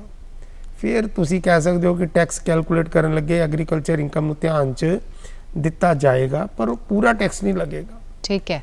ਪਰ ਫॉर द ਟਾਈਮਿੰਗ ਜਿਹੜੇ ਸਧਾਰਨ ਬੰਦਿਆਂ ਵਾਸਤੇ ਆਪਾਂ ਗੱਲ ਕਰ ਰਹੇ ਹਾਂ, ਐਗਰੀਕਲਚਰ ਇਨਕਮ ਤੇ ਕੋਈ ਟੈਕਸ ਨਹੀਂ। ਓਕੇ, ਠੀਕ ਹੈ। ਠੀਕ ਹੈ ਜੀ। ਠੀਕ ਹੈ। ਸੋ ਬਹੁਤ ਸਾਰੀਆਂ ਮਤਲਬ ਸਰਕਾਰ ਦੇ ਵੱਲੋਂ ਇਹੋ ਜਿਹੇ ਨਿਯਮ ਬਣਾਏ ਜਾਂਦੇ ਨੇ, ਜਿੱਥੇ ਟੈਕਸ ਦੇਣਾ ਬਣਦਾ ਹੈ ਉੱਥੇ ਦੇਣਾ ਵੀ ਚਾਹੀਦਾ ਹੈ ਨਾ। ਸੋ ਹੁਣ ਗੱਲ ਆ ਜਾਂਦੀ ਹੈ ਕਿ ਇੱਕ ਇਨਸਾਨ ਹੈ, ਉਹਦੀ ਆਮਦਨ ਵੀ ਮਤਲਬ ਉਹ ਸਲੈਬ ਰੇਟ ਦੇ ਵਿੱਚ ਆਉਂਦੀ ਹੈ ਤੇ ਉਹਨੇ ਟੈਕਸ ਪੇ ਕਰਨ ਦੇ ਲਈ ਉਹ ਕਹਿੰਦਾ ਵੀ ਆ ਮੈਂ ਪੇ ਕਰਨਾ ਚਾਹੁੰਦਾ। ਕਿਹੜਾ ਇਹੋ ਜਿਹਾ ਜ਼ਰੀਆ ਹੈ ਕਿ ਕਿਹੜਾ ਇਹੋ ਜਿਹਾ ਸਾਡੇ ਕੋਲ ਕਾਰਡ ਹੈ ਜਿਹਦੇ ਥਰੂ ਅਸੀਂ ਆਪਣੀ ਪਹਿਚਾਣ ਬਣਾ ਸਕਦੇ ਹਾਂ ਕਿ ਅਸੀਂ ਇਨਕਮ ਟੈਕਸ ਪੇਈ ਹਾਂ? ਇਹਦੇ ਵਾਸਤੇ ਜੀ ਵੀ ਜੇ ਕਿਸੇ ਵੀ ਬੰਦੇ ਨੇ ਹੁਣ ਕਮਾਈ ਹੋਣ ਲੱਗ ਪਈ ਹੈ, ਆਮਦਨ ਆ ਗਈ ਹੈ, ਤਾਂ ਫਿਰ ਇੱਕ ਸਾਨੂੰ ਆਈਡੀ ਪ੍ਰੂਫ ਜਿਹਨੂੰ ਤੁਸੀਂ ਕਹਿ ਲਓ ਜਾਂ ਰੋਲ ਨੰਬਰ ਕਹਿ ਲਓ, ਉਹ ਰੋਲ ਨੰਬਰ ਹੈ ਜੀ PAN card, permanent account number ਆਪਾਂ ਕਹਿੰਦੇ ਆ, ਔਰ ਪੂਰੇ ਇੰਡੀਆ 'ਚ ਤੁਸੀਂ ਇੱਕ ਬੰਦੇ ਨੂੰ ਇੱਕੋ ਹੀ ਪੈਨ ਮਿਲੇਗਾ। ਠੀਕ ਹੈ। ਤੇ ਉਹ ਤੁਸੀਂ ਅਪਲਾਈ ਕਰ ਸਕਦੇ ਹੋ। ਅੱਜ ਕੱਲ ਤੇ ਸਾਰਾ ਕੁਝ ਆਨਲਾਈਨ ਹੈ, ਤੁਸੀਂ ਘਰ ਬੈਠੇ ਕਰੋ। 108-10 ਰੁਪਏ ਲੱਗਦੇ ਹੈ ਤੇ ਉਹ ਸਰਕਾਰੀ ਫੀਸ ਹੈ। ਕਿਹੜੀ ਉਮਰ ਦਾ ਇਨਸਾਨ ਕਰ ਸਕਦਾ ਹੈ ਪੈਨ ਕਾਰਡ ਅਪਲਾਈ? ਇਹ ਬੜਾ ਵਧੀਆ ਸਵਾਲ ਪੁੱਛਿਆ ਤੁਸੀਂ। ਹਾਂਜੀ। ਕਿਸੇ ਵੀ ਉਮਰ ਦਾ ਬੰਦਾ, ਈਵਨ ਤੁਸੀਂ ਜੰਮਦੇ ਬੱਚੇ ਦਾ ਵੀ ਪੈਨ ਅਪਲਾਈ ਕਰ ਲਓ। ਤੁਸੀਂ ਟੀਵੀ ਤੇ ਐਡ ਦੇਖਦੇ ਹੋ, ਛੋਟਾ ਜਿਹਾ ਬੱਚਾ Johnson and Johnson the add 'ਚ ਆਉਂਦਾ ਹੈ ਤੇ ਕਿਸੇ ਵੀ ਕੰਪਨੀ ਦੀ ਐਡ 'ਚ ਆਉਂਦਾ ਹੈ, ਤੇ ਉਹਦੇ ਵਿੱਚ ਜਿਹੜਾ ਛੋਟਾ ਬੱਚਾ ਵਾ ਉਹ ਕਮਾਈ ਕਰ ਰਿਹਾ ਹੈ। ਠੀਕ ਹੈ। ਔਰ ਉਹਦੇ ਘਰਦਿਆਂ ਨੇ, ਮੰਮੀ ਪਾਪਾ ਨੇ ਉਹਦਾ ਵੀ ਪੈਨ ਨੰਬਰ ਅਪਲਾਈ ਕੀਤਾ ਹੋਇਆ ਹੈ। ਔਰ ਇਹੋ ਜਿਹੇ ਬੱਚੇ ਦੀ ਆਪਣੀ ਰਿਟਰਨ ਵੱਖਰੀ ਜਾਂਦੀ ਹੈ। ਅੱਛਾ। ਵੀ ਜੇ ਕੋਈ ਬੱਚਾ ਆਪਣੀ ਮਿਹਨਤ ਨਾਲ ਪੈਸੇ ਕਮਾ ਰਿਹਾ, ਚਾਹੇ ਉਹ ਮਾਈਨਰ ਹੈ, 18 ਸਾਲ ਤੋਂ ਘੱਟ ਹੈ, ਸਾਡੇ ਦੇਸ਼ 'ਚ ਉਹਨਾਂ ਨੇ ਕਿਹਾ ਵੀ ਜੇ ਤੁਸੀਂ ਮਿਹਨਤ ਨਾਲ ਕੰਮ ਕਰਕੇ ਪੈਸਾ ਕਮਾ ਰਹੇ ਹੋ, ਤੁਸੀਂ ਆਪਣੀ ਰਿਟਰਨ ਵੱਖਰੀ ਭਰੋ, ਤੁਹਾਡਾ 2.5 ਲੱਖ ਰੁਪਇਆ ਮਾਫ ਹੋਏਗਾ। ਜੇ ਦੂਜੇ ਪਾਸੇ ਜੇ ਕੋਈ ਬੱਚਾ ਮਾਈਨਰ ਹੈ, 18 ਤੋਂ ਘੱਟ ਹੈ, ਆਪਣੇ ਆਪ ਕਮਾਈ ਨਹੀਂ ਕਰ ਰਿਹਾ, ਮੰਮੀ ਪਾਪਾ ਉਹਦੇ ਨਾਂ ਤੇ ਪੈਸੇ ਪਾ ਰਹੇ ਹੈ, ਫਿਰ ਉੱਥੇ ਸਰਕਾਰ ਨੂੰ ਪਤਾ ਹੈ ਕਿ ਇਹ ਮੰਮੀ ਪਾਪਾ ਬੱਚੇ ਦੇ ਨਾਮ ਤੇ ਪੈਸੇ ਪਾ ਰਹੇ ਹੈ, ਫਿਰ ਉਹ ਬੱਚੇ ਦੀ ਵੱਖਰੀ ਰਿਟਰਨ ਨਹੀਂ ਹੋਏਗੀ। ਅੱਛਾ। ਫਿਰ ਉਹ ਪਾਪਾ ਹੀ ਰਿਟਰਨ ਭਰਨਗੇ ਜਾਂ ਮੰਮੀ ਰਿਟਰਨ ਭਰਨਗੇ ਘਰ ਦੇ ਵਿੱਚੋਂ। ਠੀਕ ਹੈ। ਉਹ ਜਿਹੜੀ ਬੱਚੇ ਦੀ ਆਮਦਨ ਹੈ ਉਹ ਜਾਂ ਉਹਦੇ ਪਾਪਾ ਦੀ ਆਮਦਨ ਮੰਨੀ ਜਾਏਗੀ ਜਾਂ ਉਹਦੇ ਮੰਮੀ ਦੀ ਆਮਦਨ ਮੰਨੀ ਜਾਏਗੀ। ਪਰ ਜੇ ਬੱਚਾ ਮਾਈਨਰ ਆਪਣੀ ਮਿਹਨਤ ਨਾਲ ਕਮਾਈ ਕਰ ਰਿਹਾ, ਠੀਕ ਹੈ, ਉਸ ਕੇਸ 'ਚ ਫਿਰ ਉਹਦੀ ਵੱਖਰੀ ਰਿਟਰਨ ਹੋਏਗੀ। ਔਰ ਵੱਖਰੀ ਰਿਟਰਨ ਭਰਨ ਦਾ ਫਾਇਦਾ ਇਹ ਹੁੰਦਾ ਹੈ ਕਿ ਉਹਦੇ ਪਾਪਾ ਨੂੰ ਵੀ 2.5 ਲੱਖ ਦੀ ਮਾਫੀ ਮਿਲੂ, ਬੱਚੇ ਨੂੰ ਵੀ 2.5 ਲੱਖ ਦੀ ਮਾਫੀ ਮਿਲੂ। ਤੇ ਜੇ ਬੱਚੇ ਦੀ ਰਿਟਰਨ ਵੱਖਰੀ ਨਾ ਹੋਈ, ਫਿਰ ਪਾਪਾ ਦੀ ਇਨਕਮ 'ਚ ਐਡ ਹੋ ਜਾਣੀ ਹੈ ਜਾਂ ਮੰਮੀ ਦੀ ਇਨਕਮ 'ਚ ਐਡ ਹੋ ਜਾਣੀ ਹੈ ਔਰ ਮਾਫੀ ਇੱਕੋ ਹੀ ਮਿਲਣੀ ਹੈ 2.5 ਲੱਖ ਦੀ। ਠੀਕ ਹੈ। ਤੇ ਜਿਹੜੇ ਅੱਜ ਕੱਲ ਛੋਟੇ ਟੀਵੀ ਪ੍ਰੋਗਰਾਮਾਂ 'ਚ ਬੱਚੇ ਜਾਂਦੇ ਆ, ਕਿੰਨੇ ਪੈਸੇ ਕਮਾਉਂਦੇ ਆ, ਔਰ ਉਹ ਸਾਰੀ ਫਿਰ ਉਹਨਾਂ ਦੀ ਵੱਖਰੀ ਰਿਟਰਨ ਹੁੰਦੀ ਹੈ। ਜੀ ਡਾਕਟਰ ਸਾਹਿਬ, ਕਈ ਵਾਰ ਹੁੰਦਾ ਕਿ ਆਪਾਂ ਇਨਕਮ ਟੈਕਸ ਪੇ ਕਰ ਰਹੇ ਹਾਂ ਤੇ ਆਪਾਂ ਰਿਟਰਨ ਭਰਾਂਗੇ। ਹੁਣ ਜਿਹੜੇ ਇਨਕਮ ਟੈਕਸ ਪੇ ਨਹੀਂ ਕਰਦੇ ਜਾਂ ਉਹਨਾਂ ਦੀ ਮਾਫੀ ਹੈ, ਬਿਲਕੁਲ ਉਹਨਾਂ ਦਾ 2.5 ਲੱਖ ਜਿਹੜੀ ਹੈਗੀ ਆ ਉਹ ਆਮਦਨ ਤੋਂ ਘੱਟ ਆਮਦਨ ਹੈ, ਤਾਂ ਵੀ ਕਈ ਵਾਰ ਸੁਣਿਆ ਜਾਂਦਾ ਹੈ ਕਿ ਰਿਟਰਨ ਭਰ ਦੋ, ਫਾਇਦਾ ਆ ਕੋਈ। ਕੀ ਫਾਇਦਾ ਆ ਰਿਟਰਨ ਭਰਨ ਦਾ? ਦੇਖੋ, ਸਾਡੇ ਇੱਥੇ ਥੋੜਾ ਜਿਹਾ ਵੀ ਦੁਵਿਧਾ ਵਿੱਚ ਵੀ ਲੋਕ ਰਹਿੰਦੇ ਆ ਕਿ ਜੇ 2.5 ਲੱਖ ਟੱਪੂਗੇ ਤਾਂ ਹੀ ਉਹ ਕਰਾਂਗੇ। ਪਰ ਜੇ ਤੁਸੀਂ ਘੱਟ ਇਨਕਮ ਹੈ ਤੁਹਾਡੀ 2.5 ਲੱਖ ਦੀ ਔਰ ਤੁਸੀਂ ਉਹਦੇ ਨਾਲ ਵੀ ਜੇ ਰਿਟਰਨ ਭਰਦੇ ਹੋ, ਤੇ ਜਿਵੇਂ ਬਾਹਰ ਜਾਣ ਦਾ ਸਾਡੇ ਪੰਜਾਬ 'ਚ ਤਾਂ ਬਹੁਤ ਹੀ ਕਰੇਜ਼ ਹੈ, ਤੇ ਬਾਹਰ ਜਦੋਂ ਤੁਸੀਂ ਜਾਣਾ ਹੋਵੇ ਜਾਂ ਬੈਂਕ ਵੱਲ ਨੂੰ ਬੈਂਕ ਤੋਂ ਲੋਨ ਲੈਣੇ ਹੋਣ ਤੇ ਅਕਸਰ ਬੈਂਕਾਂ ਵਾਲੇ ਉਹ ਪੁਰਾਣੀਆਂ ਰਿਟਰਨਾਂ ਮੰਗਦੇ ਆ। ਠੀਕ ਹੈ। ਤੇ ਇਸ ਕਰਕੇ ਉਹ ਪੁਰਾਣੀਆਂ ਰਿਟਰਨਾਂ ਜੇ ਤੁਸੀਂ ਸੀਏ ਕੋ ਵੀ ਜਾਓਗੇ, ਕਿਸੇ ਪ੍ਰੋਫੈਸ਼ਨਲ ਕੋ ਜਾਓਗੇ, ਸਿਖਾ ਦਿੰਦੇ ਆ ਵੀ ਜੇ ਅੱਗੇ ਜਾ ਕੇ ਕੋਈ ਵੱਡਾ ਬਿਜ਼ਨਸ ਕਰਨਾ ਹੈ, ਤੁਹਾਨੂੰ ਲੋਨ ਦੀ ਲੋੜ ਹੈ, ਫਿਰ ਅੱਜ ਤੋਂ ਹੀ ਆਪਣਾ ਕੇਸ ਸਟਰੋਂਗ ਬਣਾਓ ਕਿ ਅਸੀਂ ਇੰਨੇ ਸਾਲਾਂ ਤੋਂ ਰਿਟਰਨਾਂ ਭਰਦੇ ਰਹੇ ਹਾਂ। ਤੇ ਇਸ ਕਰਕੇ ਫਿਰ ਅਸੀਂ ਕਹੀਦਾ ਵੀ ਜੇ ਤੁਹਾਡੀ ਇਨਕਮ ਘੱਟ ਵੀ ਹੈ ਰਿਟਰਨ ਭਰੋ। ਕਦੋਂ ਭਰੀ ਜਾਂਦੀ ਹੈ ਰਿਟਰਨ? ਰਿਟਰਨ ਅੱਜ ਕੱਲ ਚੱਲ ਰਿਹਾ ਮੌਸਮ, ਰਿਟਰਨਾਂ ਦਾ ਮੌਸਮ ਚੱਲ ਰਿਹਾ ਕਿ ਜਿਹੜਾ ਪਿਛਲਾ ਵਿੱਤੀ ਸਾਲ ਖਤਮ ਹੋਇਆ 2022-23, ਹਾਂਜੀ, ਜਿਹੜਾ ਕਿ 31 ਮਾਰਚ ਨੂੰ ਖਤਮ ਹੋਇਆ, ਹਾਂਜੀ, ਉਹਦੀ ਰਿਟਰਨ ਅਪ੍ਰੈਲ ਤੋਂ ਭਰਨੀ ਸ਼ੁਰੂ ਹੋ ਗਈ ਹੈ। ਠੀਕ ਹੈ। ਤੇ ਅੱਜ ਕੱਲ ਲੋਕੀ ਰਿਟਰਨਾਂ ਭਰ ਰਹੇ ਆ ਵਿੱਤੀ ਸਾਲ 2022-23 ਦੀ। ਔਰ ਇਹ ਜਿਹੜੇ ਨੌਕਰੀ ਪੇਸ਼ਾ ਵਾਲੇ ਲੋਕ ਹੈ, ਛੋਟੇ ਬਿਜ਼ਨਸਮੈਨ ਹੈ, ਇਹਨਾਂ ਵਾਸਤੇ ਰਿਟਰਨ ਭਰਨ ਦੀ ਡੇਟ 31 ਜੁਲਾਈ ਤੱਕ ਹੈ। 31 ਜੁਲਾਈ। ਹਾਂ, ਯਾਨੀ ਕਿ ਤੁਸੀਂ ਜੇ ਅੱਜ ਤੁਸੀਂ ਵੀ ਕੋਈ ਰਿਟਰਨ ਭਰਨੀ ਹੈ, ਅੱਜ ਚਲੇ ਜਾਓ, ਕੱਲ ਕਰ ਲਓ, 31 ਜੁਲਾਈ ਤੋਂ ਪਹਿਲੇ ਕਰ ਲਿਓ। ਆਮ ਬੰਦਾ ਜਿਹੜਾ ਸਾਡਾ ਵੀ 31 ਜੁਲਾਈ ਤੋਂ ਪਹਿਲੇ ਆਪਾਂ ਰਿਟਰਨ ਭਰਨੀ ਹੈ। ਜਿਹੜੇ ਵੱਡੇ ਕੇਸ ਹੈ, ਜਿਨ੍ਹਾਂ ਨੇ ਕੰਪਨੀਆਂ ਵਾ ਉਹਨਾਂ ਨੇ ਆਡਿਟ ਕਰਾਉਣਾ ਹੁੰਦਾ ਹੈ, ਉਹਨਾਂ ਵਾਸਤੇ ਫਿਰ ਸਰਕਾਰ ਨੇ ਰੱਖੀ ਹੈ 31 ਅਕਤੂਬਰ। ਅੱਛਾ ਜੀ। तो आजकल रिटर्ना का सीजन है। 31 जुलाई ਜਿਹੜੇ ਆਮ ਇਨਸਾਨ ਨੇ ਉਹ ਭਰ ਸਕਦੇ ਨੇ 31 ਜੁਲਾਈ ਤੱਕ, ਔਰ ਜਿਹੜੇ ਵੱਡੇ ਬਿਜ਼ਨਸਮੈਨ ਨੇ ਜਿਨ੍ਹਾਂ ਦੀ ਆਡਿਟ ਹੁੰਦੀਆਂ ਨੇ, ਰਿਪੋਰਟਸ ਹੈ ਨਾ, ਫਾਈਨੈਂਸ਼ੀਅਲ ਸਟੇਟਮੈਂਟ ਬਣਦੀਆਂ ਨੇ, ਪ੍ਰੋਪਰ ਉਹਨਾਂ ਦੀ ਆਡਿਟਿੰਗ ਕੀਤੀ ਜਾਂਦੀ ਹੈ, ਉਹਨਾਂ ਦੀ ਲਾਸਟ ਡੇਟ ਹੈ 31 ਅਕਤੂਬਰ, ਹੈ ਨਾ। ਅਗਰ ਅਸੀਂ ਇਹ ਡੇਟ ਲੰਘਾ ਦਿੰਦੇ ਆ, ਕੀ ਸਾਨੂੰ ਕੋਈ ਫਾਈਨ ਜਾਂ ਪੈਨਲਟੀ ਹੁੰਦੀ ਹੈ, ਜਾਂ ਅਸੀਂ ਫਿਰ ਜਾਗਦੇ ਹਾਂ, ਸਾਨੂੰ ਲੱਗਦਾ ਹੈ ਕਿ ਹਾਂ ਭਰਾਉਣੀ ਚਾਹੀਦੀ ਸੀਗੀ ਸਾਨੂੰ, ਜਾਂ ਪਿਛਲੇ 2 ਸਾਲਾਂ ਤੋਂ ਅਸੀਂ ਨਹੀਂ ਭਰੀ ਹੋਈ, ਹੁਣ ਸਾਨੂੰ ਜਾਗ ਆਈ ਹੈ ਕਿ ਅਸੀਂ 2 ਸਾਲਾਂ ਦੀ ਭਰਾਉਣੀ ਹੈਗੀ ਆ, ਤੇ ਅਸੀਂ ਭਰਾ ਸਕਦੇ ਹਾਂ ਉਹ ਰਿਟਰਨਾਂ? ਬਿਲਕੁਲ ਜੀ। ਸਾਡੇ ਜੇ ਤੁਸੀਂ 31 ਜੁਲਾਈ, ਮੰਨ ਲਓ ਅਸੀਂ 31 ਜੁਲਾਈ ਦੀ ਗੱਲ ਕਰਦੇ ਹਾਂ ਕਿ ਜੇ ਤੁਸੀਂ 31 ਜੁਲਾਈ ਤੱਕ ਰਿਟਰਨ ਕਿਸੇ ਕਾਰਨਵਸ਼ ਨਹੀਂ ਭਰ ਪਾਉਂਦੇ ਤਾਂ ਤੁਸੀਂ ਭਰ ਸਕਦੇ ਹੋ। ਉਹਨੂੰ ਅਸੀਂ ਟੈਕਨੀਕਲ ਲੈਂਗੁਏਜ 'ਚ ਕਹਿੰਦੇ ਆ ਬਿਲੇਟਡ ਰਿਟਰਨ, ਦੇਰ ਨਾਲ ਭਰੀ ਰਿਟਰਨ। ਠੀਕ ਹੈ। ਉਹਦੇ ਵਿੱਚ ਹੁਣ ਸਰਕਾਰ ਥੋੜੀ ਤੇਜ਼ ਹੋ ਗਈ ਹੈ। ਉਹ ਕਹਿੰਦੇ ਵੀ ਸਾਰੇ ਜਿਹੜੇ ਬੰਦੇ ਆ ਉਹ ਕਾਨੂੰਨ ਦਾ ਪਾਲਨ ਕਿਉਂ ਨਹੀਂ ਕਰਦੇ। ਹਾਂ, ਸਹੀ ਹੈ। ਅਸੀਂ 1 ਅਪ੍ਰੈਲ ਤੋਂ ਲੈ ਕੇ 31 ਜੁਲਾਈ ਤੱਕ 4 ਮਹੀਨੇ ਦਿੱਤੇ ਤੁਹਾਨੂੰ ਰਿਟਰਨ ਭਰਨ ਦੇ, ਵੀ 4 ਮਹੀਨੇ ਤਾਂ ਪ੍ਰੋਬਲਮ ਨਹੀਂ ਰਹਿੰਦੀ ਕੋਈ ਵੀ। ਤੇ ਜੇ ਤੁਸੀਂ ਫੇਰ ਵੀ ਨਹੀਂ ਭਰੀ ਤਾਂ ਤੁਹਾਨੂੰ ਕੁਝ ਨਾ ਕੁਝ ਫੀਸ ਦੇਣੀ ਪਏਗੀ, ਚਾਹੇ ਤੁਸੀਂ ਉਹਨੂੰ ਪੈਨਲਟੀ ਕਹਿ ਲਓ। ਸਰਕਾਰ ਨੇ ਨਾਮ ਰੱਖਿਆ ਫੀਸ। ਅੱਛਾ ਜੀ। ਔਰ ਉਹ ਦੇਣੀ ਪੈਣੀ ਹੈ। ਠੀਕ ਹੈ। ਜੇ ਤੁਹਾਡੀ ਆਮਦਨ 5 ਲੱਖ ਤੱਕ ਹੈ, 5 ਲੱਖ ਤੋਂ ਜ਼ਿਆਦਾ ਨਹੀਂ ਹੈ, ਤੁਸੀਂ ਰਿਟਰਨ ਭਰਨ ਤੋਂ ਦੇਰ ਹੋ ਗਈ ਤੁਹਾਨੂੰ, ਤੇ ਤੁਹਾਨੂੰ 1000 ਰੁਪਇਆ ਫੀਸ ਦੇਣੀ ਪੈਣੀ ਹੈ। ਅੱਛਾ ਜੀ। ਔਰ ਜੇ ਤੁਹਾਡੀ ਆਮਦਨ 5 ਲੱਖ ਤੋਂ ਜ਼ਿਆਦਾ ਹੈ, ਫਿਰ ਤੁਹਾਨੂੰ 5000 ਰੁਪਇਆ ਫੀਸ ਦੇਣੀ ਪੈਣੀ ਹੈ, ਔਰ ਇਹ ਮਾਫ ਨਹੀਂ ਹੋਣੀ। ਇਹ ਜੀ ਅੱਜ ਕੱਲ ਸਾਰੀਆਂ ਰਿਟਰਨਾਂ 99% ਰਿਟਰਨਾਂ ਸਾਡੇ ਦੇਸ਼ 'ਚ ਆਨਲਾਈਨ ਭਰੀਆਂ ਜਾਂਦੀਆਂ। ਠੀਕ ਹੈ। ਜਦੋਂ ਤੁਸੀਂ ਡਾਟਾ ਭਰੋਗੇ, ਸੌਫਟਵੇਅਰ ਨੇ ਆਪੇ ਹੀ ਐਡ ਕਰ ਦੇਣਾ 1000 ਰੁਪਇਆ। ਠੀਕ ਹੈ। ਜਾਂ 5000 ਰੁਪਇਆ ਜੋ ਵੀ ਤੁਹਾਡਾ ਲੱਗਣਾ ਹੈ, ਔਰ ਉਹ ਤੁਹਾਨੂੰ ਦੇਣਾ ਪਏਗਾ। ਲੇਟ ਭਰ ਸਕਦੇ ਹੋ, ਪਰ ਨਾਲ ਫੀਸ ਦੇਣੀ ਪਏਗੀ। ਸਮਝਦਾਰੀ ਇਹੀ ਹੈ ਕਿ ਟਾਈਮ ਤੇ ਭਰੋ। ਬਿਲਕੁਲ। ਅਕਸਰ ਹੀ ਜਦੋਂ ਅਸੀਂ ਬੈਂਕਾਂ ਦੇ ਵਿੱਚ ਜਾਂਦੇ ਹਾਂ, ਜਿਵੇਂ ਪਹਿਲਾਂ ਤੁਸੀਂ ਗੱਲ ਕੀਤੀ ਸੀ ਕਿ ਆਪਾਂ ਆਪਣੀ ਇਨਵੈਸਟਮੈਂਟ ਜਿਹੜੀ ਪਲਾਨ ਕਰਦੇ ਹੈਗੇ ਆ, ਉਹ ਆਪਾਂ ਜਾਂ ਤਾਂ ਆਪਣੇ ਆਮ ਘਰਾਂ ਦੇ ਵਿੱਚ ਅਸੀਂ FD ਕਰਾ ਦਿੰਦੇ ਹਾਂ ਬੱਚਿਆਂ ਦੇ ਨਾਮ ਤੇ, ਜਾਂ ਆਪਣੇ ਨਾਮ ਤੇ FD ਕਰਾ ਦਿੰਦੇ ਹਾਂ, ਜਾਂ ਅਸੀਂ ਕਹਿੰਦੇ ਹਾਂ ਕਿ ਇਕੱਠੀ ਪਿਛਲੇ ਕੁਝ ਸਾਲਾਂ ਤੋਂ ਅਸੀਂ ਜੋੜਦੇ ਆ ਰਹੇ ਸੀ ਰਕਮ ਨੂੰ, ਤੇ ਉਹ ਇਕੱਠੀ ਅਸੀਂ ਬੈਂਕ ਦੇ ਵਿੱਚ ਲੈ ਕੇ ਜਾਂਦੇ ਹਾਂ, ਤੇ ਉੱਥੇ ਜਦੋਂ ਉਹ 50,000 ਤੋਂ ਉੱਪਰ ਚਲੇ ਜਾਂਦੀ ਹੈਗੀ ਆ, ਤੇ ਉਹ ਪੈਨ ਕਾਰਡ ਮੰਗਦੇ ਨੇ। ਅਗਰ ਪੈਨ ਕਾਰਡ ਨਾ ਹੋਵੇ ਤਾਂ ਕੀ ਕੁਝ ਸਮਾਧਾਨ ਹੈ, ਜਾਂ ਪੈਨ ਕਾਰਡ ਸਾਨੂੰ ਦੇਣਾ ਹੀ ਪਏਗਾ, ਜਾਂ ਜਿਹੜੇ ਸਾਨੂੰ FDਆਂ ਤੋਂ ਇੰਟਰਸਟ ਮਿਲਦੇ ਨੇ ਬੈਂਕ ਉਹਨਾਂ ਤੇ ਵੀ ਟੈਕਸ ਕੱਟਦੀ ਹੈ? ਇਹ ਮੇਰੇ 3 ਸਵਾਲਾਂ ਦੇ ਜਿਹੜੇ ਜਵਾਬ ਹੈ ਤੁਸੀਂ ਇਕੱਠੇ ਦੇਈਓ। ਇੱਕ ਇੱਕ ਕਰਕੇ ਚੱਲਦੇ ਹਾਂ ਕਿ ਜੇ ਪੈਨ ਨੰਬਰ ਤੁਸੀਂ ਲਿੱਤਾ ਹੈ, 18 ਐਸੀਆਂ ਟ੍ਰਾਂਜੈਕਸ਼ਨਸ ਹੈ, ਜੇ ਤੁਸੀਂ ਕੱਲ ਨੂੰ ਉਹ ਕੋਈ ਕੰਮ ਕਰੋਗੇ ਰੀਅਲ ਲਾਈਫ 'ਚ ਤਾਂ ਤੁਹਾਨੂੰ ਪੈਨ ਨੰਬਰ ਕਰਨਾ ਪਏਗਾ। ਫੋਰ ਐਗਜ਼ਾਮਪਲ ਆਪਾਂ ਕਾਰ ਲੈਣ ਜਾਂਦੇ ਹਾਂ, ਤੁਸੀਂ ਕਾਰ ਲੈਣ ਜਾਣਾ ਹੈ ਤੇ ਉਹ ਕਾਰ ਵਾਲੇ ਤੁਹਾਡੇ ਕੋਲ ਪੈਨ ਨੰਬਰ ਮੰਗਣਗੇ। ਹਾਂ, ਤੁਸੀਂ 2 ਵੀਲਰ ਲੈਣ ਜਾਣਾ, ਉਹ ਪੈਨ ਐਕਟਿਵਾ ਲੈਣ ਜਾਣਾ, ਤੁਸੀਂ ਕਿਸੇ ਵੀ ਇਦਾਂ ਦਾ ਨਹੀਂ ਮੰਗਣਗੇ। ਓਕੇ। ਇਸੇ ਤਰੀਕੇ ਤੁਸੀਂ ਬੈਂਕ 'ਚ 50,000 ਤੋਂ ਵੱਧ ਦੀ FD ਕਰਾਉਣ ਜਾ ਰਹੇ ਹੋ, ਉਹ ਪੈਨ ਨੰਬਰ ਮੰਗਣਗੇ। ਠੀਕ ਹੈ। ਹੁਣ ਜੇ ਤੁਹਾਡੇ ਕੋਲ ਪੈਨ ਨੰਬਰ ਨਹੀਂ ਹੈ, ਫਿਰ ਸਿੱਧਾ ਰਸਤਾ ਤੁਹਾਡੀ ਹੈ, ਪਹਿਲਾਂ ਐਪਰੈਂਟਲੀ ਤਾਂ ਆਪ ਹੈ ਕਿ ਤੁਹਾਡੀ FD ਨਹੀਂ ਹੋਣੀ FD ਨਹੀਂ, ਮਤਲਬ ਕਿ ਸਰਕਾਰ ਨੇ ਕਿਹਾ ਪੈਨ ਨੰਬਰ ਦੇਣਾ ਜ਼ਰੂਰੀ ਹੈ। ਪੈਨ ਨੰਬਰ ਦੇਣਾ ਜ਼ਰੂਰੀ ਹੈ। ਪਰ ਹੁਣ ਜੇ ਤੁਸੀਂ ਆਪਣੇ ਆਪ ਹੀ ਇੱਕ ਗੱਲ ਛੇੜੀ ਹੈ ਕਿ ਜੇ ਬੰਦੇ ਨੇ ਪੁਰਾਣੇ ਸਮੇਂ ਤੋਂ ਪੈਸੇ ਜੋੜੇ ਹੈ, ਉਹਦੀ ਇਨਕਮ 2.5 ਲੱਖ ਤੋਂ ਘੱਟ ਹੈ, ਟੈਕਸ ਉਹਦਾ ਬਣਦਾ ਨਹੀਂ, ਅੱਜ ਵਿਚਾਰੇ ਨੇ ਪੈਸੇ ਜੋੜ ਕੇ 2 ਲੱਖ ਰੁਪਇਆ ਜੋੜ ਲਿਆ, ਹੁਣ ਘਰ ਰੱਖਦਿਆਂ ਵੀ ਡਰ ਲੱਗਦਾ, ਤੇ ਬੰਦਾ ਕਹਿੰਦਾ FD ਕਰਾ ਦਿਓ, ਤੇ ਅੱਗੋਂ ਬੈਂਕ ਵਾਲੇ ਕਹਿਣ ਕਿ ਪੈਨ ਨੰਬਰ ਦਿਓ, ਅਸੀਂ ਕਰਨੀ ਨਹੀਂ। ਉਹ ਕਹਿੰਦਾ ਮੈਂ ਪੈਨ ਨੰਬਰ ਕਰਨਾ ਕੀ ਹੈ, ਮੇਰੀ ਤਾਂ ਇਨਕਮ 2.5 ਲੱਖ ਤੋਂ ਘੱਟ ਹੈ, ਤੇ ਮੈਨੂੰ ਪੈਨ ਨੰਬਰ ਤੇ 110 ਰੁਪਏ ਮੈਂ ਕਿਉਂ ਖਰਚਾ। ਫਿਰ ਇਹਦੇ ਵਾਸਤੇ ਸਰਕਾਰ ਨੇ ਕਿਹਾ ਵੀ ਜੇ ਕੋਈ ਬੰਦਾ ਇਹੋ ਜਿਹਾ ਹੈਗਾ, ਤੁਸੀਂ ਤੁਹਾਡੇ ਕੋਲ ਪੈਨ ਨੰਬਰ ਨਹੀਂ ਹੈ ਕਿਉਂਕਿ ਤੁਹਾਡੀ ਇਨਕਮ ਟੈਕਸੇਬਲ ਨਹੀਂ ਹੈ, ਤੁਹਾਡਾ ਬਣਦਾ ਹੀ ਨਹੀਂ, ਤੁਸੀਂ ਇੱਕ ਫਾਰਮ ਹੈਗਾ form number 60, okay, form number 60 ਹੈਗਾ, ਤੁਸੀਂ ਉਹ ਫਾਰਮ ਭਰ ਕੇ ਬੈਂਕ 'ਚ ਦੇ ਦਿਓ। ਠੀਕ ਉਹ ਹੈ। ਫਾਰਮ ਬੜਾ ਸਿੰਪਲ ਹੈ ਕਿ ਮੇਰੀ ਕੋਲ 2 ਲੱਖ ਰੁਪਇਆ ਹੈਗਾ, ਮੈਂ ਕਮਾਇਆ ਪਿਛਲੇ ਕਈ ਸਾਲਾਂ 'ਚ, ਪਰ ਕਿਸੇ ਸਾਲ ਵੀ ਮੇਰੀ ਇਨਕਮ 2.5 ਲੱਖ ਤੋਂ ਜ਼ਿਆਦਾ ਨਹੀਂ ਹੋਈ, ਮੇਰਾ ਟੈਕਸ ਦੇਣਾ ਨਹੀਂ ਬਣਦਾ, ਇਸ ਕਰਕੇ ਮੈਂ ਪੈਨ ਨੰਬਰ ਨਹੀਂ ਲਿੱਤਾ, ਪਰ ਮੈਂ FD ਕਰਾਣੀ ਹੈ। ਫਿਰ ਬੈਂਕ ਵਾਲੇ ਤੁਹਾਡੀ FD ਕਰ ਦੇਣਗੇ। ਫਾਰਮ ਨੰਬਰ 60 ਭਰ ਕੇ ਅਸੀਂ ਆਪਣੀ FD ਕਰਾ, ਫਾਰਮ ਨੰਬਰ ਭਰ ਕੇ ਬਿਲਕੁਲ ਜੀ ਉਹ ਕਰ ਦੇਣਗੇ। ਇਹ ਬੈਂਕ ਤੋਂ ਮਿਲ ਜਾਂਦਾ ਹੈ ਸਾਨੂੰ? ਹਾਂ ਜੀ, ਇਹ ਬੈਂਕ ਤੋਂ ਵੀ ਮਿਲ ਜਾਂਦਾ, ਤੁਸੀਂ ਨੈਟ ਤੋਂ ਡਾਊਨਲੋਡ ਕਰ ਲਓ। ਅੱਛਾ, ਬੈਂਕ ਵਾਲਿਆਂ ਨੇ ਰੱਖਿਆ ਹੁੰਦਾ ਹੈ। ਠੀਕ ਹੈ। ਔਰ ਉਹਨਾਂ ਦੀ ਮੈਕਸਿਮਮ ਕੋਸ਼ਿਸ਼ ਹੈ ਜੇ ਇੱਕ ਵਾਰੀ ਬੰਦਾ FD ਕਰਾਉਣ ਆ ਗਿਆ ਉਹਨੂੰ ਵਾਪਸ ਨਹੀਂ ਜਾਣ ਦੇਣਾ, FD ਕਰਾ ਕੇ ਭੇਜਣਾ। ਤੇ ਜੇ ਉਹ ਪੈਨ ਕਾਰਡ ਘਰ ਵੀ ਭੁੱਲ ਆਇਆ ਤੇ ਬੈਂਕ ਵਾਲੇ ਨੇ ਫਿਰ ਕੋਸ਼ਿਸ਼ ਇਹੀ ਕਰਨੀ ਹੈ ਕਿ ਉਹਨੇ ਕਹਿਣਾ ਤੁਸੀਂ 60 ਨੰਬਰ ਪਰ ਸਾਈਨ ਕਰ ਦਿਓ, ਜਦਕਿ ਇਹ ਗੱਲ ਗਲਤ ਹੈ। ਜੇ ਤੁਹਾਡੇ ਕੋਲ ਪੈਨ ਕਾਰਡ ਹੈਗਾ ਔਰ ਤੁਸੀਂ ਲੈ ਕੇ ਜਾਣਾ ਭੁੱਲ ਗਏ ਹੋ, ਔਰ ਵੈਸੇ ਤਾਂ ਬੈਂਕ ਵਾਲੇ ਵੀ ਸਮਝਦਾਰ ਹੈ, ਇਦਾਂ ਨਹੀਂ ਕਰਦੇ, ਪਰ ਜੇ ਕੋਈ ਬੰਦਾ ਕਰ ਰਿਹਾ ਤੇ ਉਹਨੂੰ ਟੋਕੋ ਕਿ ਨਹੀਂ ਬਈ ਮੈਂ ਤਾਂ ਘਰ ਜਾਊਂ, ਪਹਿਲੇ ਪੈਨ ਕਾਰਡ ਲੈ ਕੇ ਆऊं, ਕਿਉਂਕਿ ਜੇ ਮੈਂ ਪੈਨ ਕਾਰਡ ਹੋਣ ਦੇ ਬਾਵਜੂਦ ਫਾਰਮ ਨੰਬਰ 60 ਸਾਈਨ ਕਰਤਾ ਉਹ ਗਲਤ ਹੋ ਜਾਏਗਾ, ਉਹ ਫਿਰ ਉੱਥੇ ਤੁਹਾਨੂੰ 10,000 ਰੁਪਏ ਦੀ ਪੈਨਲਟੀ ਲੱਗ ਸਕਦੀ ਹੈ। ਇਸ ਕਰਕੇ ਇਹੋ ਜੀ ਗਲਤੀ ਆਪਾਂ ਨਹੀਂ ਕਰਨੀ ਕਿਸੇ ਨੇ। ਤੇ ਬੈਂਕ ਜਿਹੜੀ ਹੈਗੀ ਆ ਉਹ ਸਾਡੇ ਵਿਆਜ ਉੱਤੇ ਟੈਕਸ ਕੱਟ ਲੈਂਦੀ ਹੈ, ਜਿੱਦਾਂ FD ਦੇ ਸਾਨੂੰ ਵਿਆਜ ਮਿਲਦੇ ਨੇ, ਹੈ ਨਾ, ਤੇ ਕੁਝ ਆਮਦਨ ਉੱਤੇ TDS ਵੀ ਕੱਟਿਆ ਜਾਂਦਾ ਹੈ।